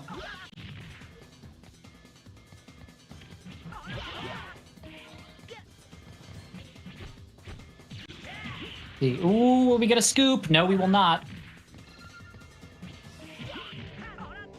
Oh, no. He tried. Tried to do his little... He definitely was going for it. Ooh, Tenso's turn now.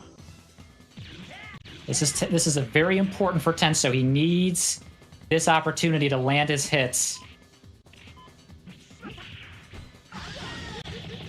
Oh, man. Beautiful execution. With the uppercut.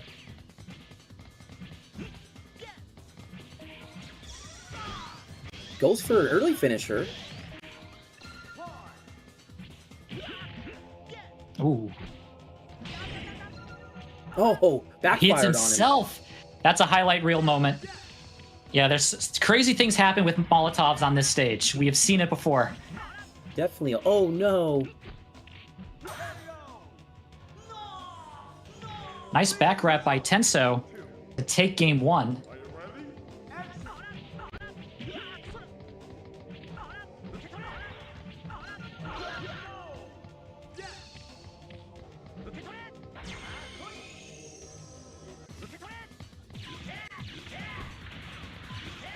Wow.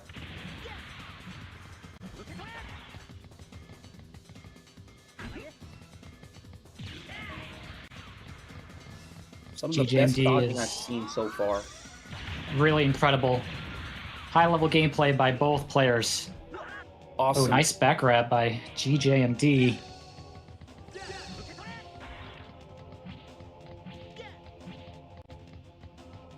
See, there aren't any pulls in Avalon. There's not as many environmental interactions. But this is Tenso's favorite stage. So we'll see what he does. It's been working in his favor so far. GJMD has been getting the gems pretty consistently in this round. Tenso's going to try to dodge. Oh! He gets a few hits in. Will he get a scoop? Does not. He goes for the dizzy reset counter, but does not follow up.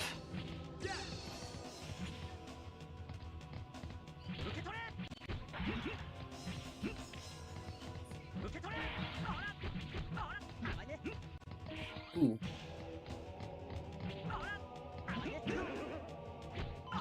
What's amazing is the players, they're not getting too many hits in, but there's so much happening behind the scenes here of positioning. I mean, one slight wrong move, and that can be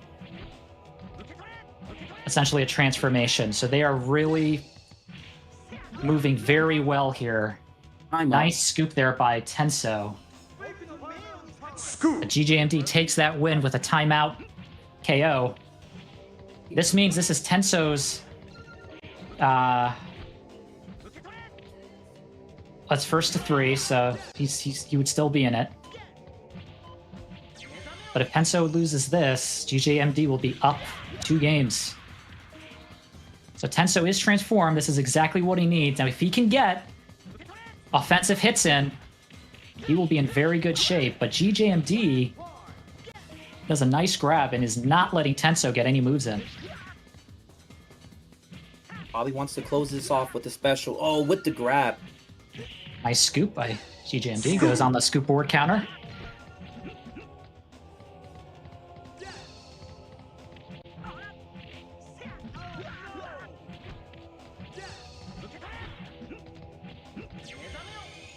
Needs this power up.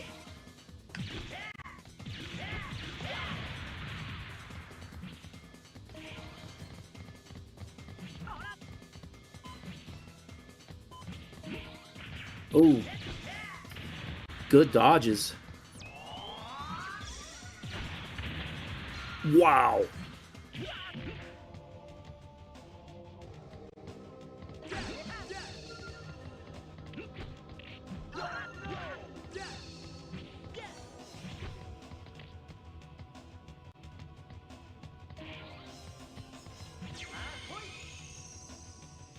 GJMD.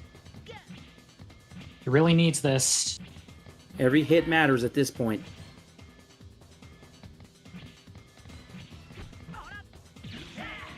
Oh. Wow. Timer. 3, 2, 1. Timeout. Oh, that's it. Oh my gosh. That is a highlight reel moment. What a comeback. What are the odds? By GJMD. Wow. He was planning that. That was super, super close.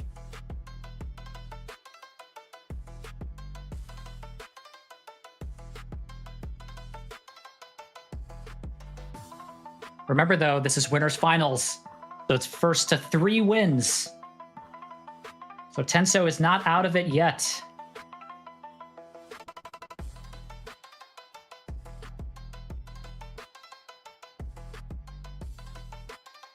We know that Tenso's going to stay as Falcon. Now, he's already picked his stage with Avalon.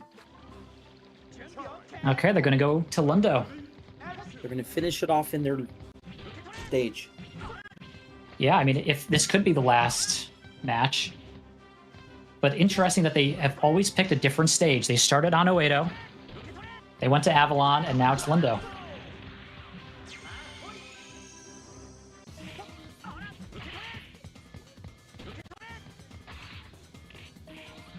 GJMD first to transform again. Nice grab. That's a scoop for Tenso. Scoop.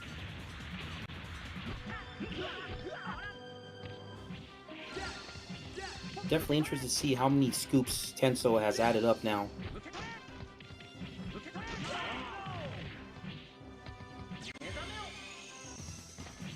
Really power up.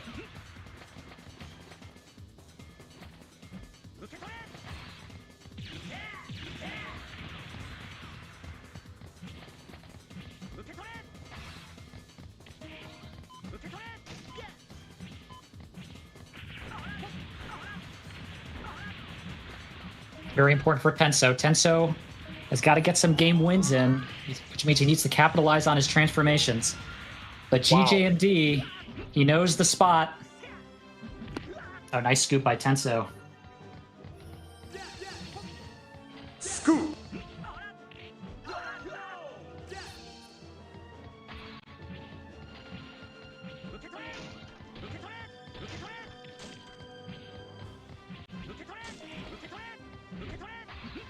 Both players find some neutral here. Oh, nice back grab by Tenso.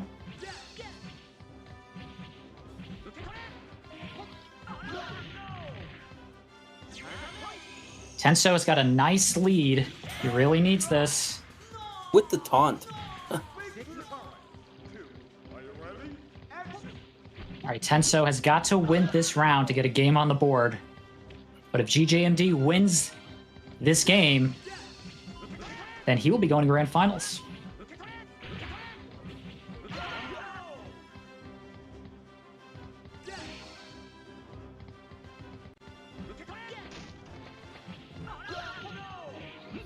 Definitely a fair fight here. Both fighters have studied each other from the past with many battles.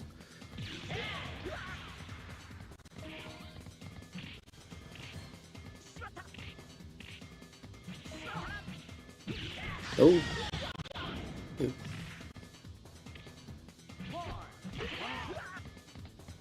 Can I get a scoop? Oh no.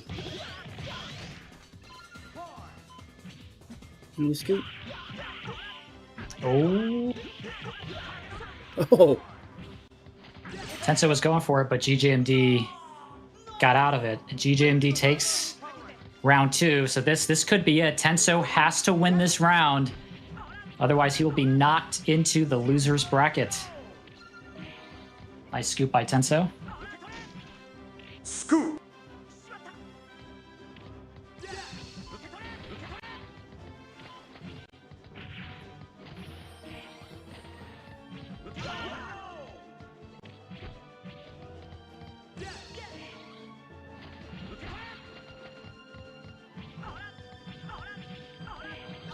Both of these players, very high level.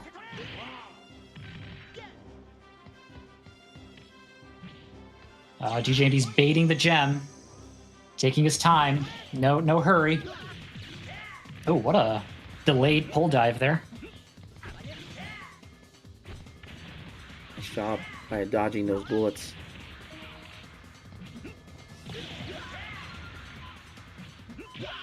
Now's the time to capitalize. Oh, just a little shy of being able to execute his move. You know, these two, they love their dizzy reset combos, but we have not seen them be able to pull off that move against each other. Man, that's it. And that is it. GJMD takes winners finals, which means he will be moving on to grand finals. But Tenso is not out of it, because it is double elimination. And so at this point, let's take a look at our scoop counter just to see where everybody's at. And so, wow. So Blade and Tenso. So Blade has taken the lead at 13 from Chazmosis, and Tenso's been able to tie it with Chazmosis. So this is going to be close between these three players. Talk about bringing up those numbers in just a matter of seconds. That's insane. So in a moment, we're going to go to break.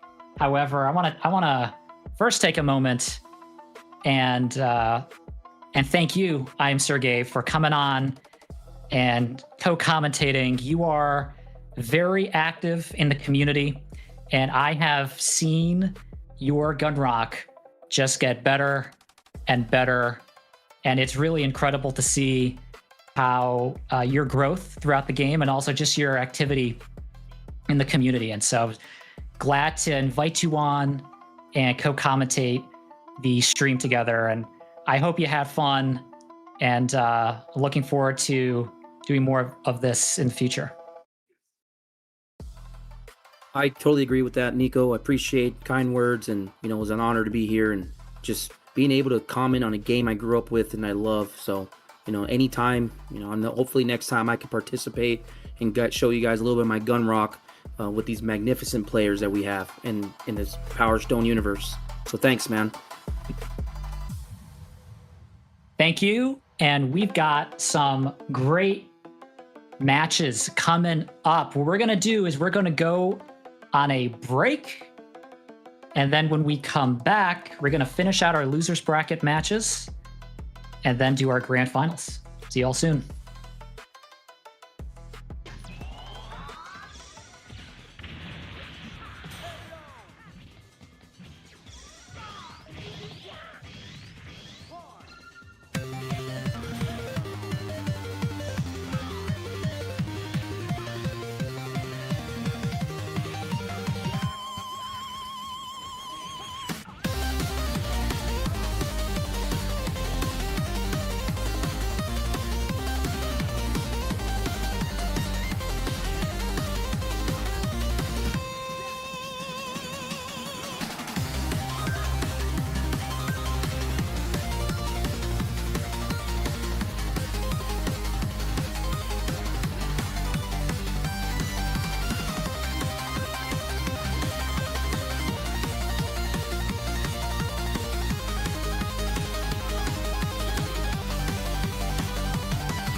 We are back. We're ready for some more Power Stone matches here in our Steam Invitational May 2026 edition. Before we get to our bracket, though, we are joined by our second mystery co-commentator guest. Our second mystery guest is known as a tournament veteran. He exclusively plays as Gunrock. He is very active and has even professionally commentated at other large-scale tournaments. And so I am really excited to welcome tonight Brass onto the broadcast. What's up, Brass? Hey, thanks for having me. It's going good. I think we're going to have a lot of fun tonight. We've had some good gameplay moments throughout, definitely top players. What do you think of the tournament so far? Oh man, I mean, these players are so strong.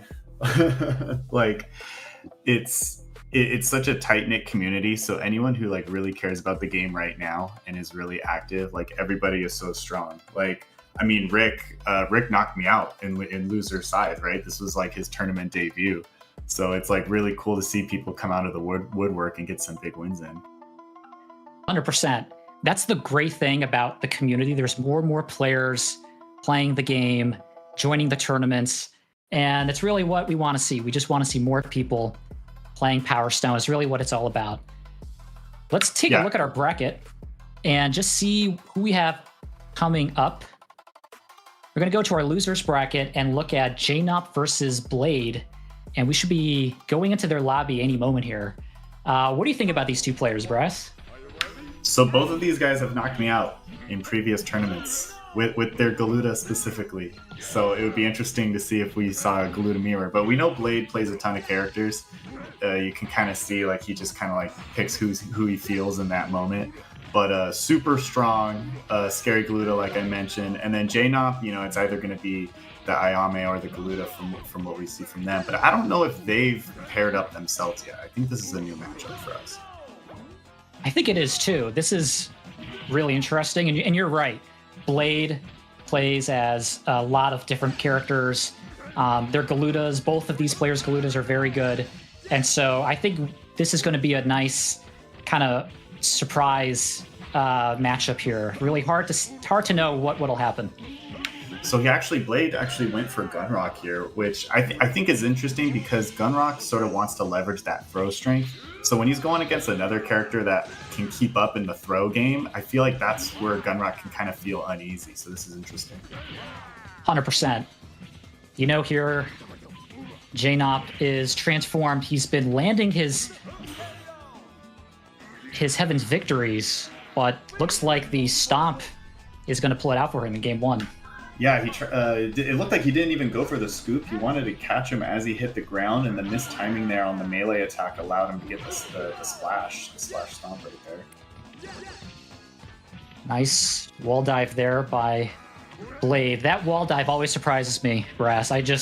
Those moves by Gunrock and his pull dive, it's so fast, it gets me. Yeah, they have a ton of recovery, but they made it so fast. So it's just like a very extreme move. If you know when to call people out with it, it's so strong.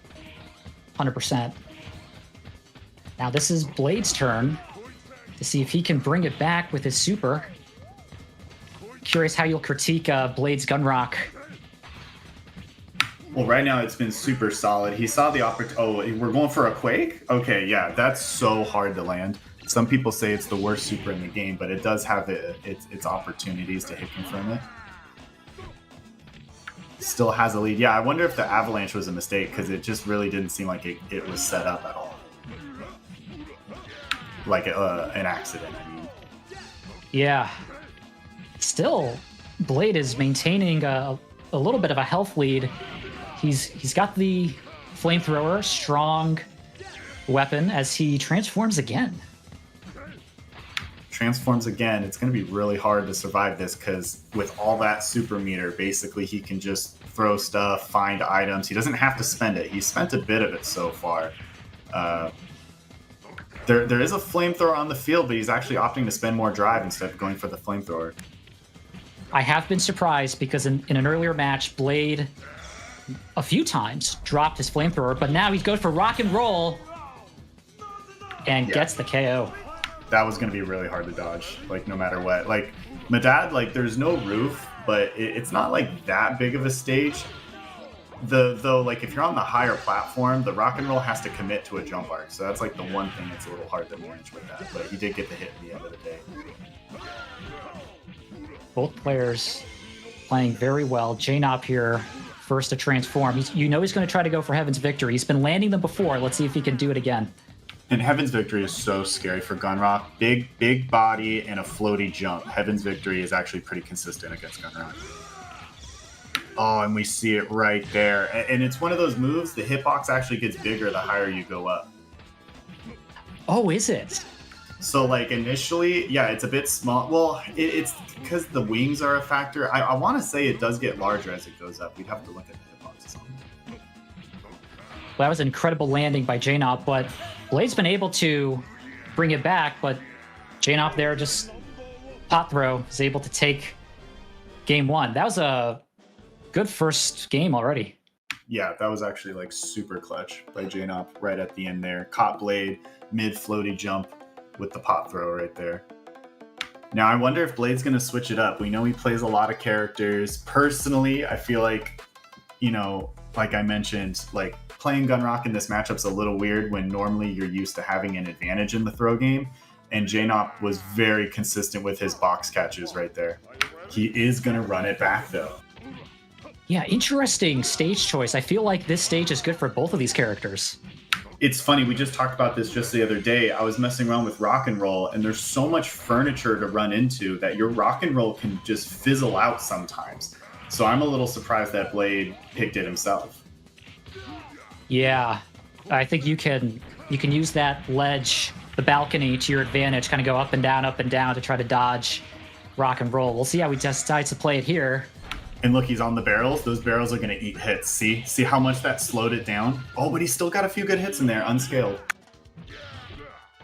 Yeah, Jnaupe, good positioning here. He's on his back foot with the health, but he's transformed, and let's see if he can take it back. His catches are so on point. We already said it, and he is staying so consistent with that. Blade is not getting a lot out of the throw game right now. Yeah, very interesting. Oh, clutch grab.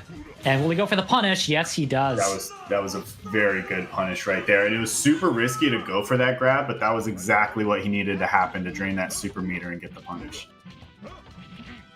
Let's see how they go for two. Oh, nice scoop by Jnaupe. Goes +1 to the scoop meter. Scoop! He's been getting the early transforms. 100%. That's really pivotal. And, you know, some say that Galuta's got a bad transformation, but if you can land Heaven's Victory, especially on Gunrock, it could be deadly. This is looking like a perfect right now. Oh, and he's going low, and it actually didn't hit. I was really scared for Blade right there. Gets the back throw. Both players playing really well. Jnaupe has a healthy life lead here. Doesn't go for the stones. I wonder if he's kicking himself for that. When you hit with a melee weapon, it can knock up to 2 stones out, and he actually opted to keep the pressure on instead of chase him down. Really could have gone either way there. A lot of box catching here. Wow, really on point. I don't know, has Jnaupe... Okay, I was going to say, Jnaupe was catching every box throw almost this entire set. So far, it's been a fantastic large lad battle. Great stage for both of these players. Oh, but Blade's got a hammer. Let's see what he does with it. 2 stones are on the field. Oh, and actually fine. That was like a quick fall into a melee attack sequence right there. That was like super well aimed. Incredible gameplay by both of these players. Blade still has the health lead, but could go either way. Blade hitting him with the quick dive kick. Gunrock, like, does have, like, one of the best dive kicks in the game. It's not, like, a ton of range, but it comes out fast, has a big hitbox. 100%. Wow, the stare down. You gotta love that stare down with Jnaupe getting his scoop in. But Blade is transformed, and this is pivotal. He's got the flamethrower. He has to capitalize on this opportunity. Oh, he can confirm off of that. Opts for the rock and roll, but he's a little close, and Jnaupe drops the grab. That was that spacing where you have the wall splat, but he was close enough to Jnaupe where if Jnaupe walked up and got the throw, he actually would have punished it right there, but he ended up getting a jab instead. That was really unfortunate. But we are tied up 1-1 now. This is a fantastic match. I wonder if Jnaupe will switch it up. Now, the one time he did not play as Galuda is when he lost. So he might have that in his mind, and he might just run it back as Galuda, but we'll see. I think he's going to run it back with Galuda. I don't think there's been anything wrong with the game plan. I don't think anything feels like it needs to change. He just needs to stay on top of his game. He's playing super well right now. Oh, and we're going to Tong An with the double large lad. This is going to be a mess with with how much furniture is about to get thrown. I feel like anything can happen on this stage with these characters and these players. And this is Jnaupe's pick, which is interesting because I feel like transformed Gunrock is so scary on this stage. Yes. But also, I guess Galuda arrows are much harder to dodge here too, but here comes rock and roll. Ooh, what a punishing rock and roll. That's the highlight reel right there. Nails him in the corner. But nice follow-up punish by Jnaupe. This is going to be so momentum-based. He's got to get a lot off of this transform. Goes straight into a dive. Is that going to reach, though? It does. Totally ties it up, but here comes the punish. Oh, okay. Anything can go, but Blade's got a nice lead here. Let's see if he can get a table hit. He doesn't. Oh. He can transform again, but the bazooka is going to decide this. It's whether or not this is looking so dicey. That's going to ignite right next to him. He has one more bazooka shot. Oh. That was so close. It could have gone either way. That is such a tense situation where you need to catch the box, but the follow-up arrow is always available to him in that scenario.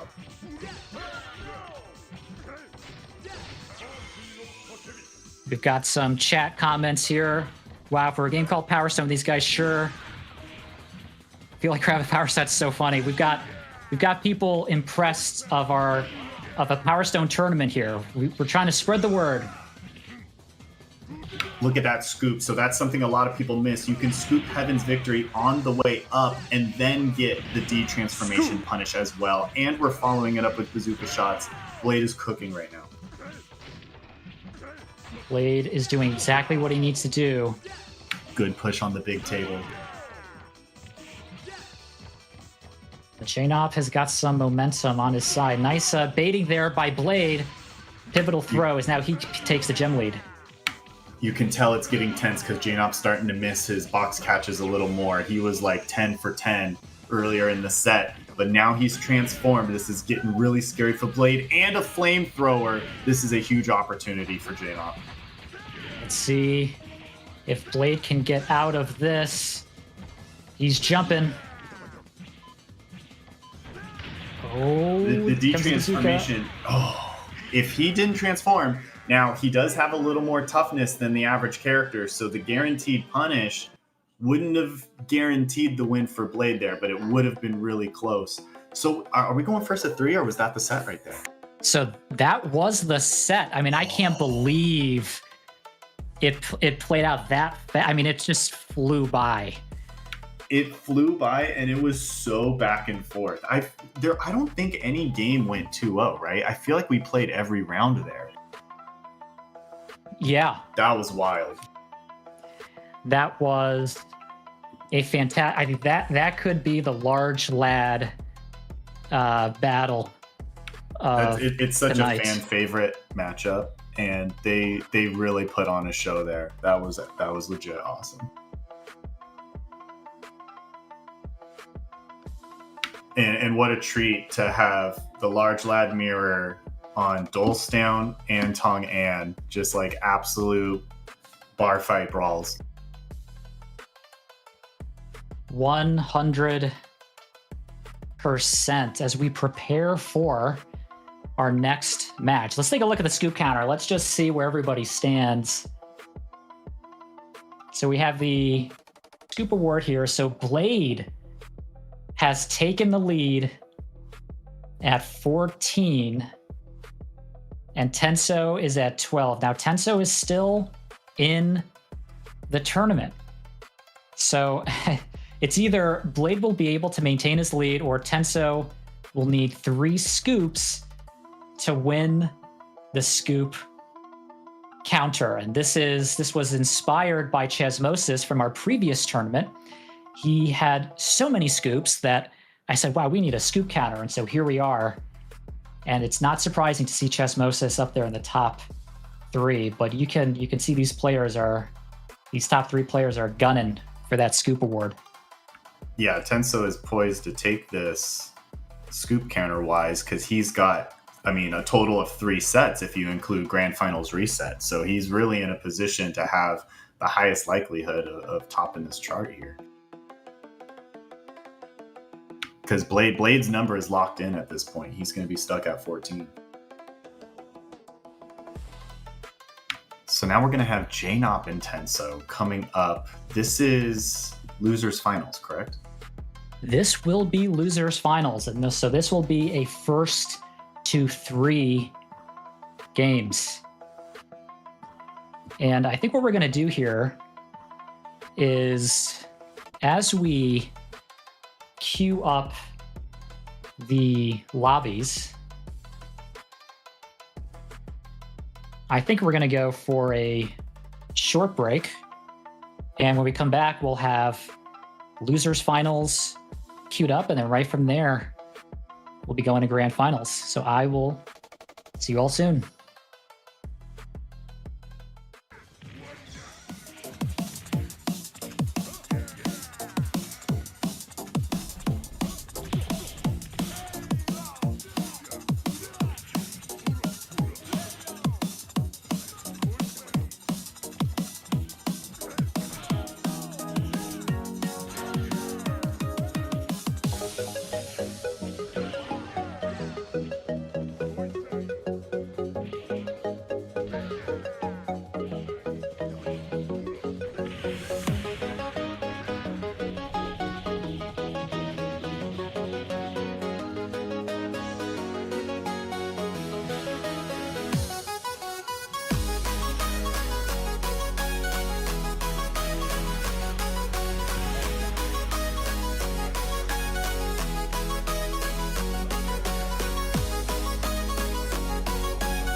We're back.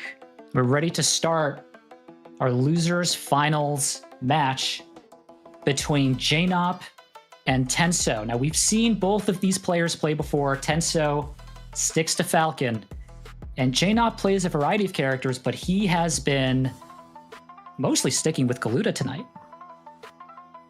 Yeah, have we seen who they've locked in for this match yet? Because I've definitely been curious if he just is feeling the momentum with Galuda right now. I wouldn't be surprised.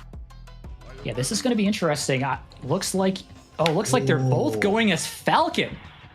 A surprise pick here. Jnaupe is going to challenge Tenso's Falcon. Now, I will say, I have seen Jnaupe play some more Falcon recently, but I was not expecting him to debut his Falcon in tonight's tournament. See how they play it out. Tenso's first to transform. Jnaupe's the yellow one then, yeah? Tenso's in red? Okay, so yes. Do that now. Yeah, looking like he's going to run away with it round one, going straight into the rocket there once getting close, eating that first full hit. And Jnaupe was trying to grab Tenso out of Power Rocket, but it was just not soon enough. Ooh, nice escapes there. It's one of the hardest supers to actually interrupt. The startup is so quick on it. Wow, another nice back grab here by Tenso.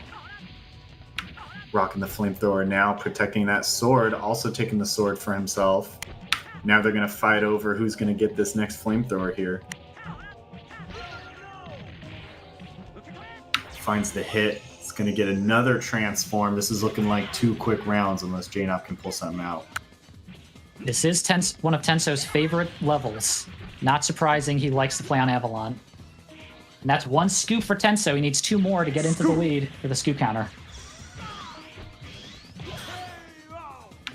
The double jumping is really good at dodging Power Rocket, but just couldn't find the escape there. So Tenso with a pretty smooth path into game 2 right there. I sort of expect a switch. Okay, and is it going to be...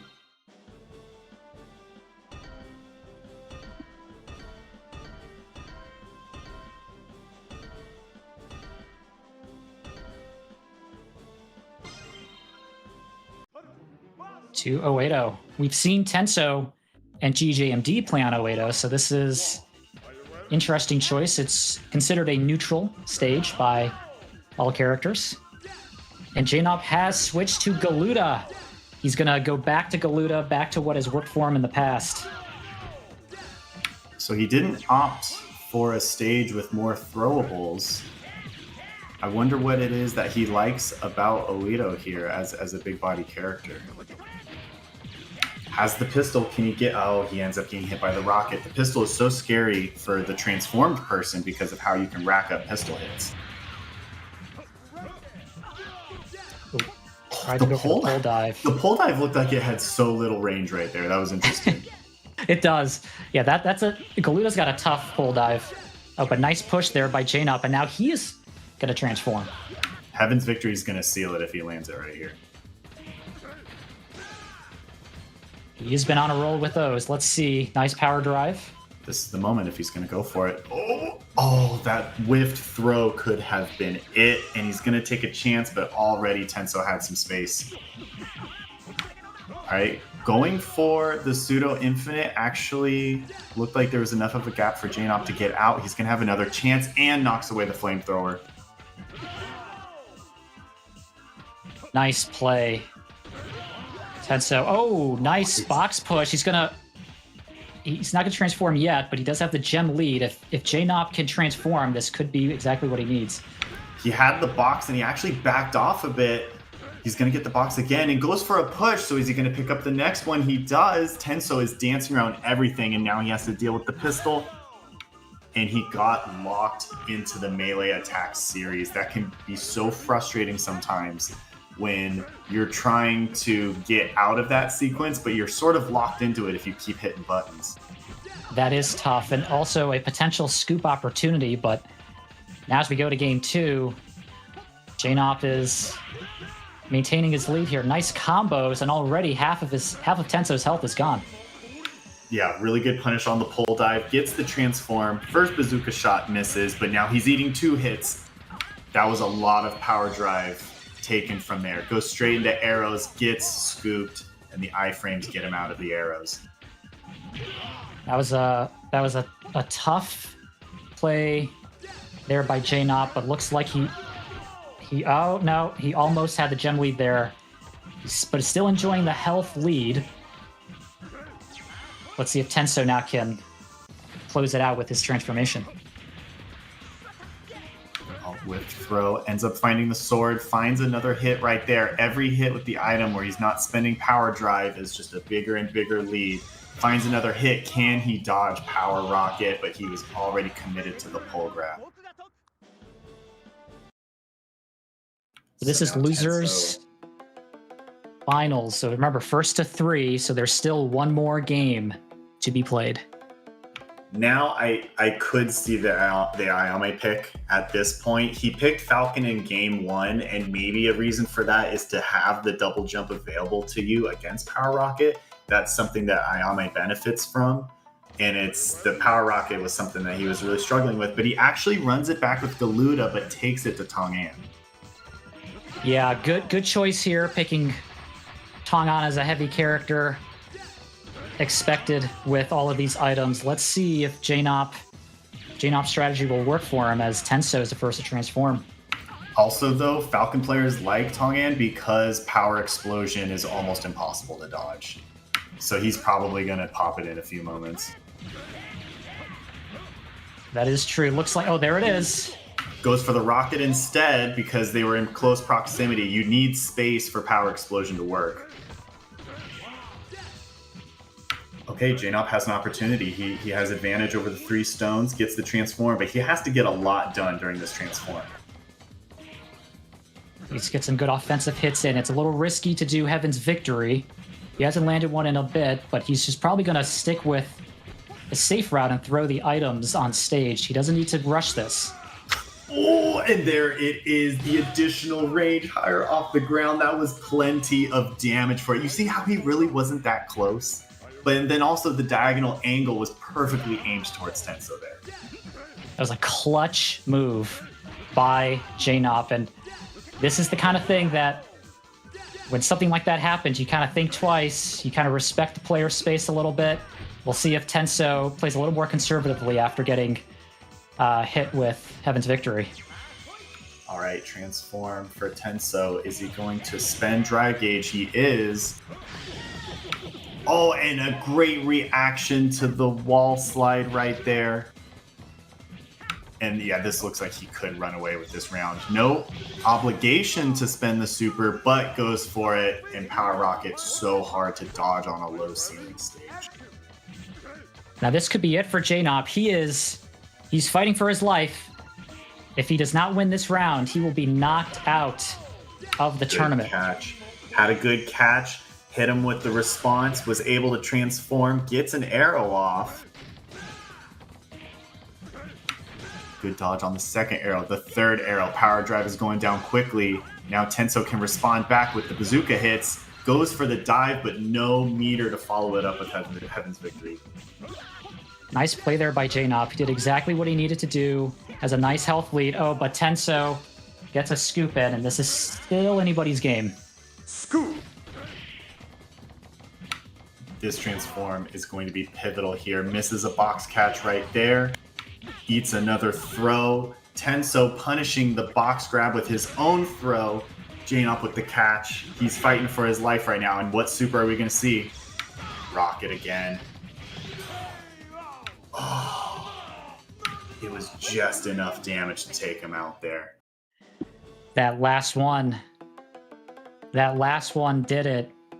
And with that, Tenso will take losers finals. And so this means that we're going to see another matchup between Tenso and GJMD. But let's take a moment to talk about Jnaupe. I mean, what an incredible showing tonight. Jnaupe is ranked number 1 in Power Stone 2 on Steam. And more recently, he's been playing Power Stone 1, and he says that the skills in Power Stone 2 helps translate to Power Stone 1. And he's been active recently. He's been playing a lot of practice matches. And it's incredible how his Galuda has gotten better. He's been getting better with a variety of characters. And tonight, he has made it to 3rd place. So what an incredible showing by Jnaupe. He absolutely has a lot to be proud of with his run tonight, taking out some super strong players, like I was saying, his level of focus with his box catch consistency. He was really only missing the catches in exceptionally tense moments, but was very consistent throughout, had some great plays, a lot of Heaven's victories. And even though like the score in that last set was one-sided towards Tenso, the actual like interactions per round were absolutely back and forth. So just, yeah, good stuff to Jnaupe. And I hope we just see more of him in the future. Great showing by both players. And we will be queuing up our final tournament match here between Tenso and GJMD.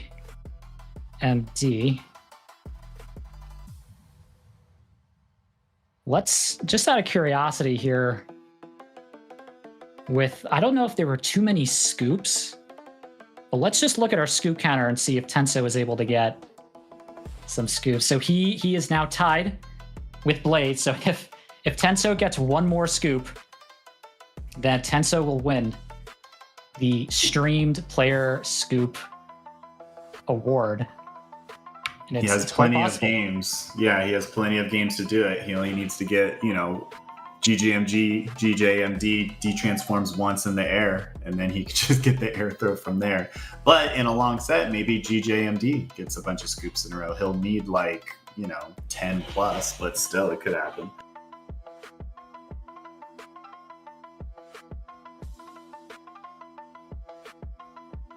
GJMD has been waiting in the wings. Yeah, just to call this out, it is currently 3:20 a.m. for him right now. So definitely a lot of energy spent just staying up this late. We'll see if he can still maintain his composure going into this set. It's a very tense moment with not a lot of sleep right now. Yes, that's the thing. When there are players playing across the world, it is hard to line up those time zones, but GJMD has been dedicated into competing in these tournaments, and it really does show dedication both to GJMD and Jnaupe, who are playing from Europe. Oh yeah, similar time zone, right? Yeah, because I think Jnaupe's in Spain. Yes. And so it's both of those players showing a lot of dedication. And it's actually an hour later in at least in Barcelona right now. It's 4:20 a.m. So that can you imagine catching Gunrock's box at 4:20 a.m.? That's got to be tough. Yeah, I don't think I could with any consistency.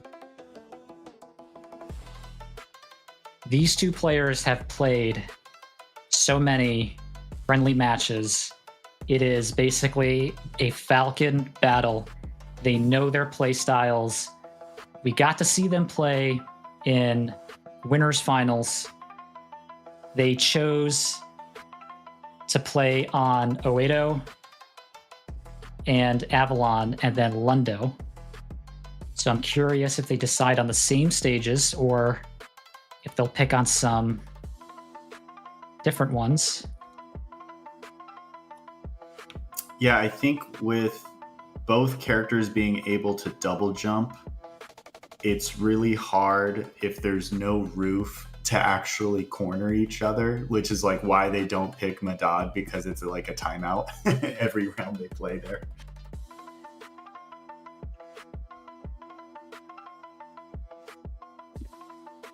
Yeah, they definitely do not like Madad. Lundo, Avalon, Oedo are good stages. We might see a Tongon. That could be a good stage for Falcon. Yeah, that would be really interesting, considering how much we've seen that Falcon supers do so well on those stages. Both of the fusions are so hard to dodge. It looks like we are queuing up Grand Finals GJMD versus Tenso. Now, because this is grand finals, it is a first to 3, but there is no bracket reset. So what this means is that the player coming from the winner's bracket gets a 1-game advantage. So GJMD only needs to get 2-game wins, but Tenso will need to get 3-game wins to close this out. Gotcha. That's actually that's how like RTS tournaments like to do it. They like to come in with the game advantage rather than the dynamic of the reset. Yes.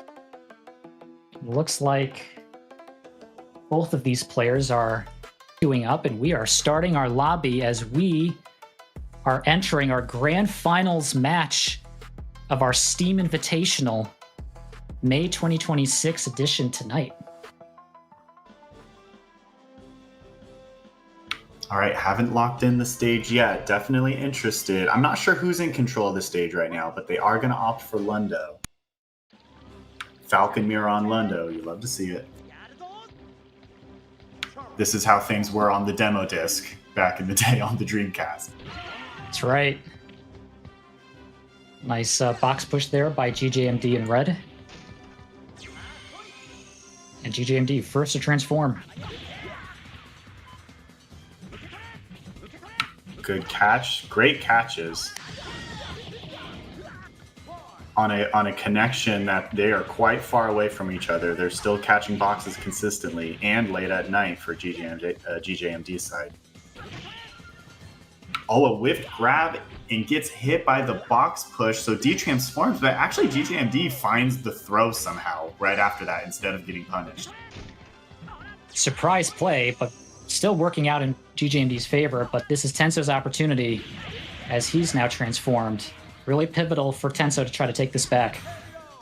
Tenso almost had the throw punish on that wall slide, but you're actually still in a techable state. So GJMD was ready to tech the throw in that nail biter situation.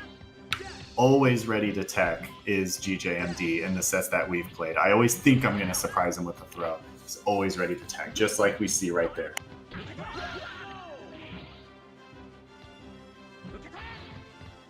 Nice dive kick. Ooh, Goes drops for the flamethrower. Yeah, he went for it right away. So he took the risk to pick it up just to drop it. Maybe because he thought he was potentially about to get dive kicked. So he wanted to be able to jump again quicker. Nice scoop there.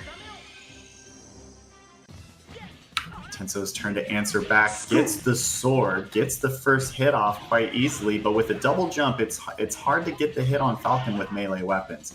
Gets actually 2 box throws back to back, still plenty of drive gauge left. And a bazooka. This is a lot of pressure at the end of the round. D transforms. Are we going to get pseudo infinite? No, he actually just goes for an automatic melee hit there. Yeah, we have not seen that many of the Dizzy combo resets between these two. I think it might be the distance, between them. There's a little bit of jitteriness on the connection. They just might not be confident in doing the pseudo infinite against each other right now. Yeah. Because if you mistime it, your opponent can get a dodge and a punish. Like you don't just lose damage, you lose positioning as well. It is. It's very hard to pull off. And they are just as good as starting it as well as escaping it. But looks like now Tenso is able to transform again, and he might be able to take this if he plays this well. This is a pretty significant advantage, and the double hit stomp, while it did bring down the drive meter, that's more damage that GJMD is taking, and he seals the deal. So GJMD actually turned around, which almost makes you think that it was an aimed shot. That was kind of interesting right there. I would have to review it again, but it was kind of interesting that he got tagged there. Very interesting how that ended, but we're now tied at 1-1. Remember, still first to 3, but Tenso coming out with his momentum. So there's always the question of, is it the advantage to be waiting in the wings, or do you have the advantage having the momentum coming from loser's bracket? But so far, Tenso's been on a good run. I mean, at this point, it's already as if a grand finals reset has happened, and we're just doing a best of 2 right now. So this is flying by. Gets the back throw right there. Big advantage in this first round. Safe untransformation, but Tenso gets the advantage for those 2 stones, and looks like he's going to be able to get the third nice and easy. This is really important for Tenso. Let's see what hits he can get in. Ooh, nice grab, though, by GJMD, not letting Tenso easy off the hook. Oh, and he uses just a missile, does not go for a fusion, but gets punished for his trouble anyway. And now it's a Molotov, pops above him, finds his way out with his fast walk speed. GJMD's got a good life lead. He doesn't have to rush anything. Looks like he's going to transform. He's probably going to take his time. Let's see how he plays this out. GJMD does love to do that pull dive right after transforming just to get close to the opponent. Even if he ends up taking a little damage, he closes the gap so quickly. Tenso's handling this really well so far. Drained over half of the drive gauge. I keep calling it drive gauge because of Street Fighter. Okay, there we go. Power Rocket seals it. Convincing victory by GJMD. It could be a momentum here between these games.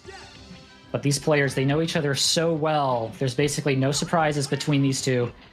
Just a matter of who wants it more. It's been really good movement to get around these throws without necessarily having to catch them. You can see Tenso doing these low to the ground dive kicks to actually go under box throws. It's like super scary to do, but it's actually been working out for him. Oh, and that was Tenso's throw right there. GJMD, I think he was the one who thought he was going to get the air throw right there. That was close.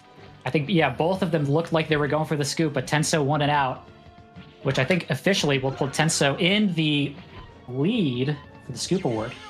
That was another super slick scoop right there. And there's another because he was lingering in the air from that rocket shot. Teching situation. GJMD finds some hits. That's going to drain meter, but are we going to see a fusion? And he actually, I think he's trying to safely untransform by just shooting off the rocket. That is interesting. Because Falcon's really good at dodging his own fusions. I feel like that's the logic there. Yeah, and I guess it's less of a punish if it's just a few melee hits rather than 2 throws.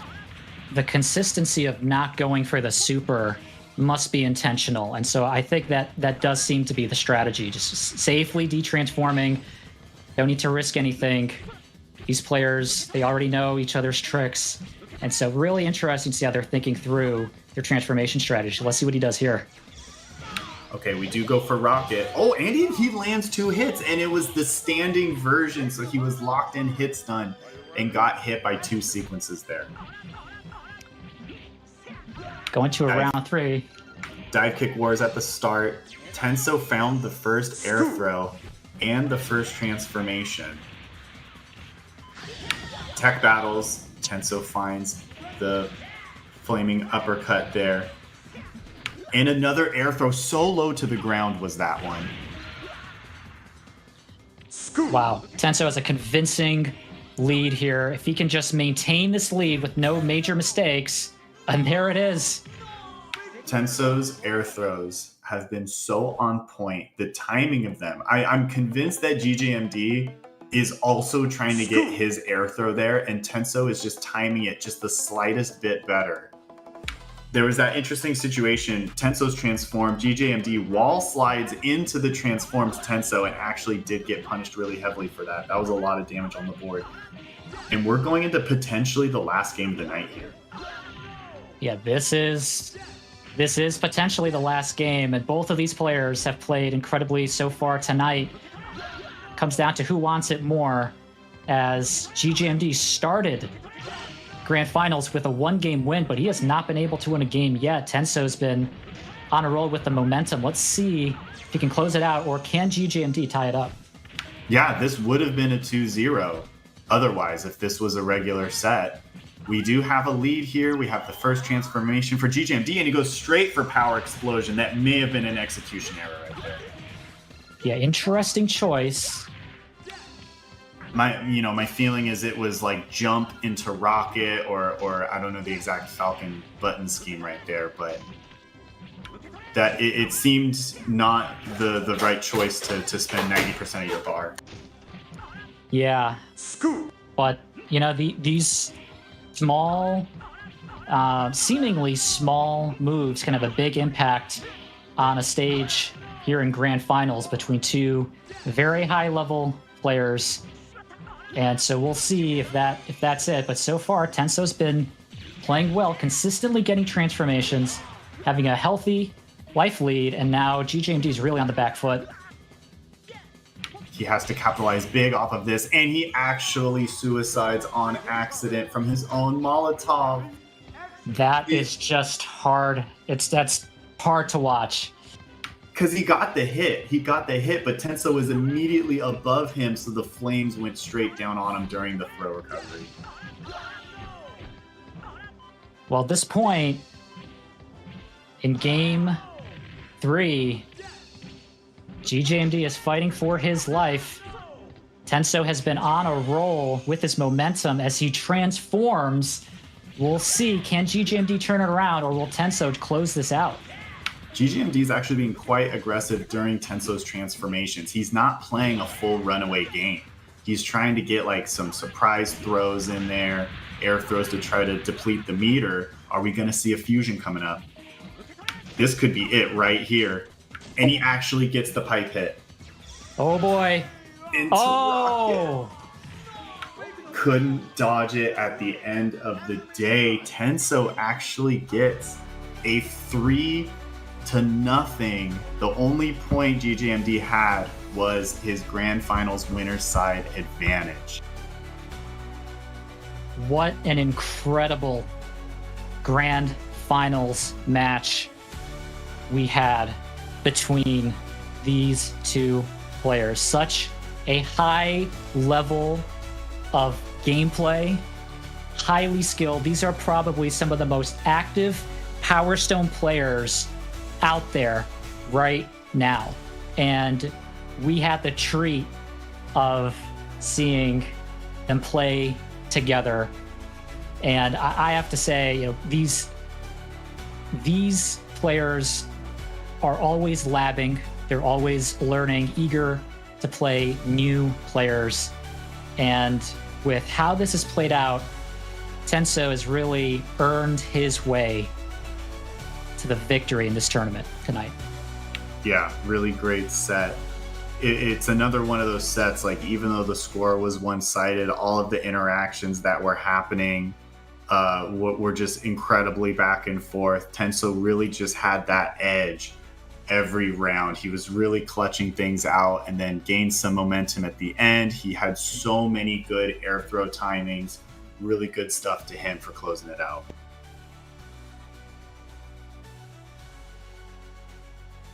Let's go to our bracket and take a look at how this has played out tonight. So this is our Steam Invitational May 2026 bracket, and we had a packed night tonight with players playing across multiple countries, multiple time zones.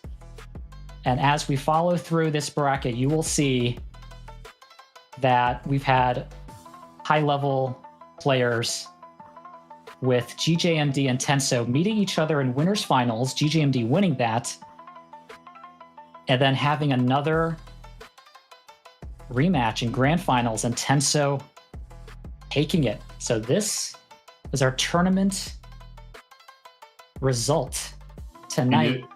It was a reverse 3-0 as well, because GJMD had the 3-0 in the winners finals and Tenso completely reversed it in grand finals there.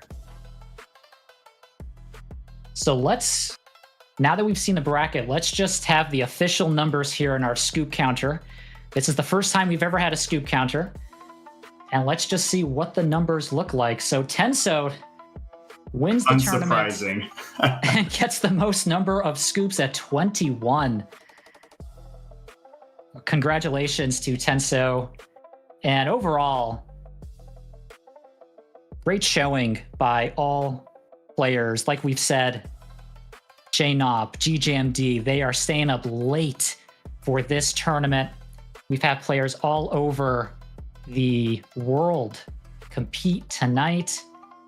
And some folks have made their tournament debut with us tonight. And it's always great to see the Power Stone community growing and seeing more people, because that's really what this is all about. We want to bring people together and showcase how fun this game is and encourage more people to play. And it really is a fantastic game, especially in the context of the fact that it's like 28 years old now, right? Like, I think wasn't it 1998 when this dropped? So for a retro title, it is like incredibly well fleshed out, very competitive game. It's just great to see that you can get these brackets together with such great players in 2026. And it's great to see this being revived after so long, and the community coming together and participating in events like this. Overall, great showing. Thank you to all of our players for playing tonight.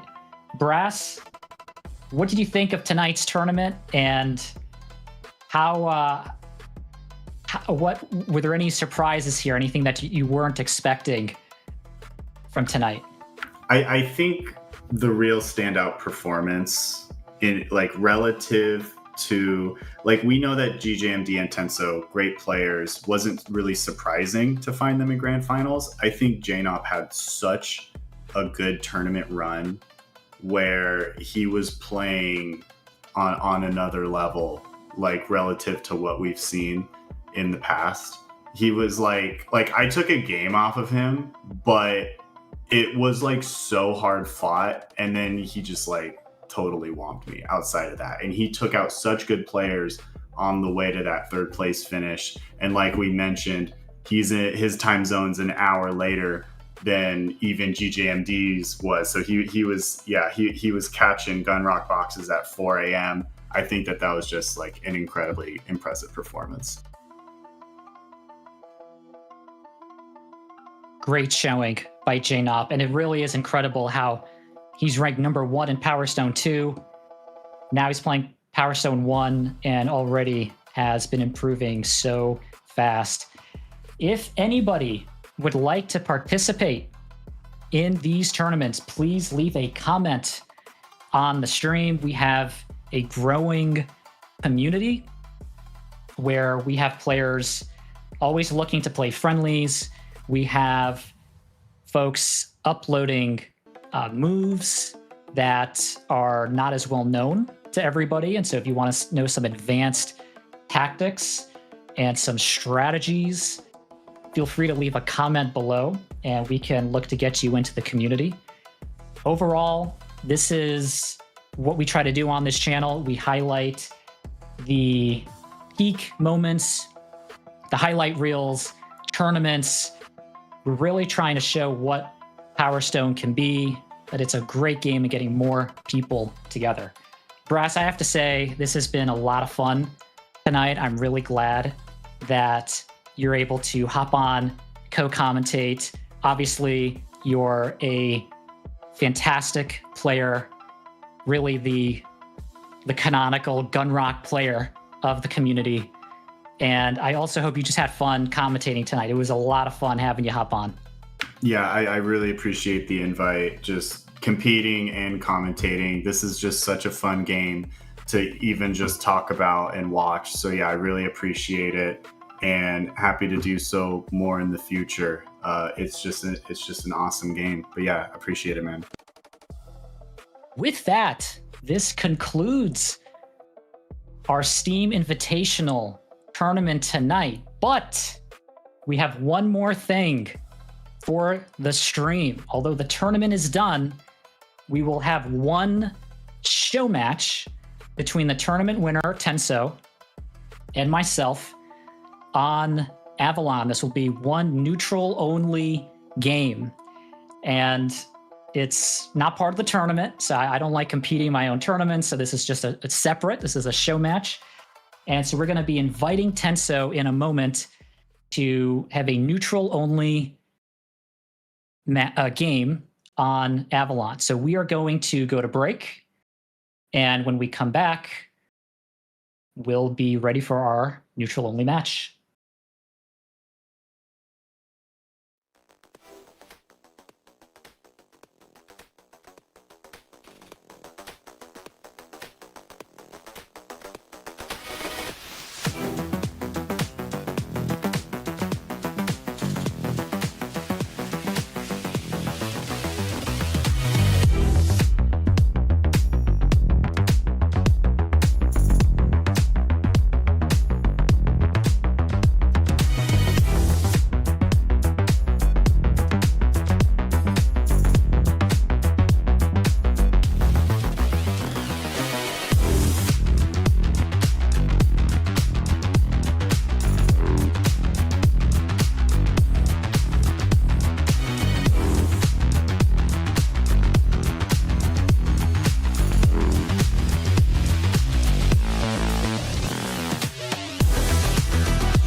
ready?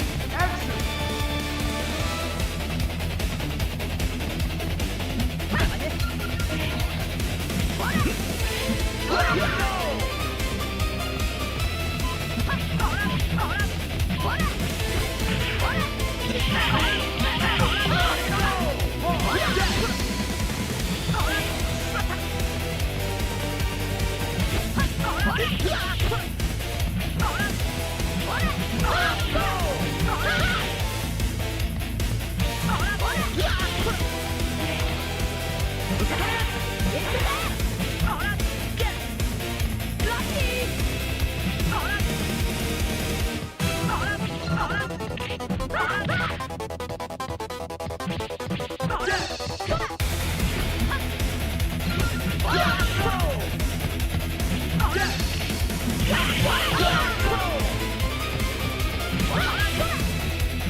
Wow, that was an intense match on Avalon. Neutral only with the tournament winner, Tenso.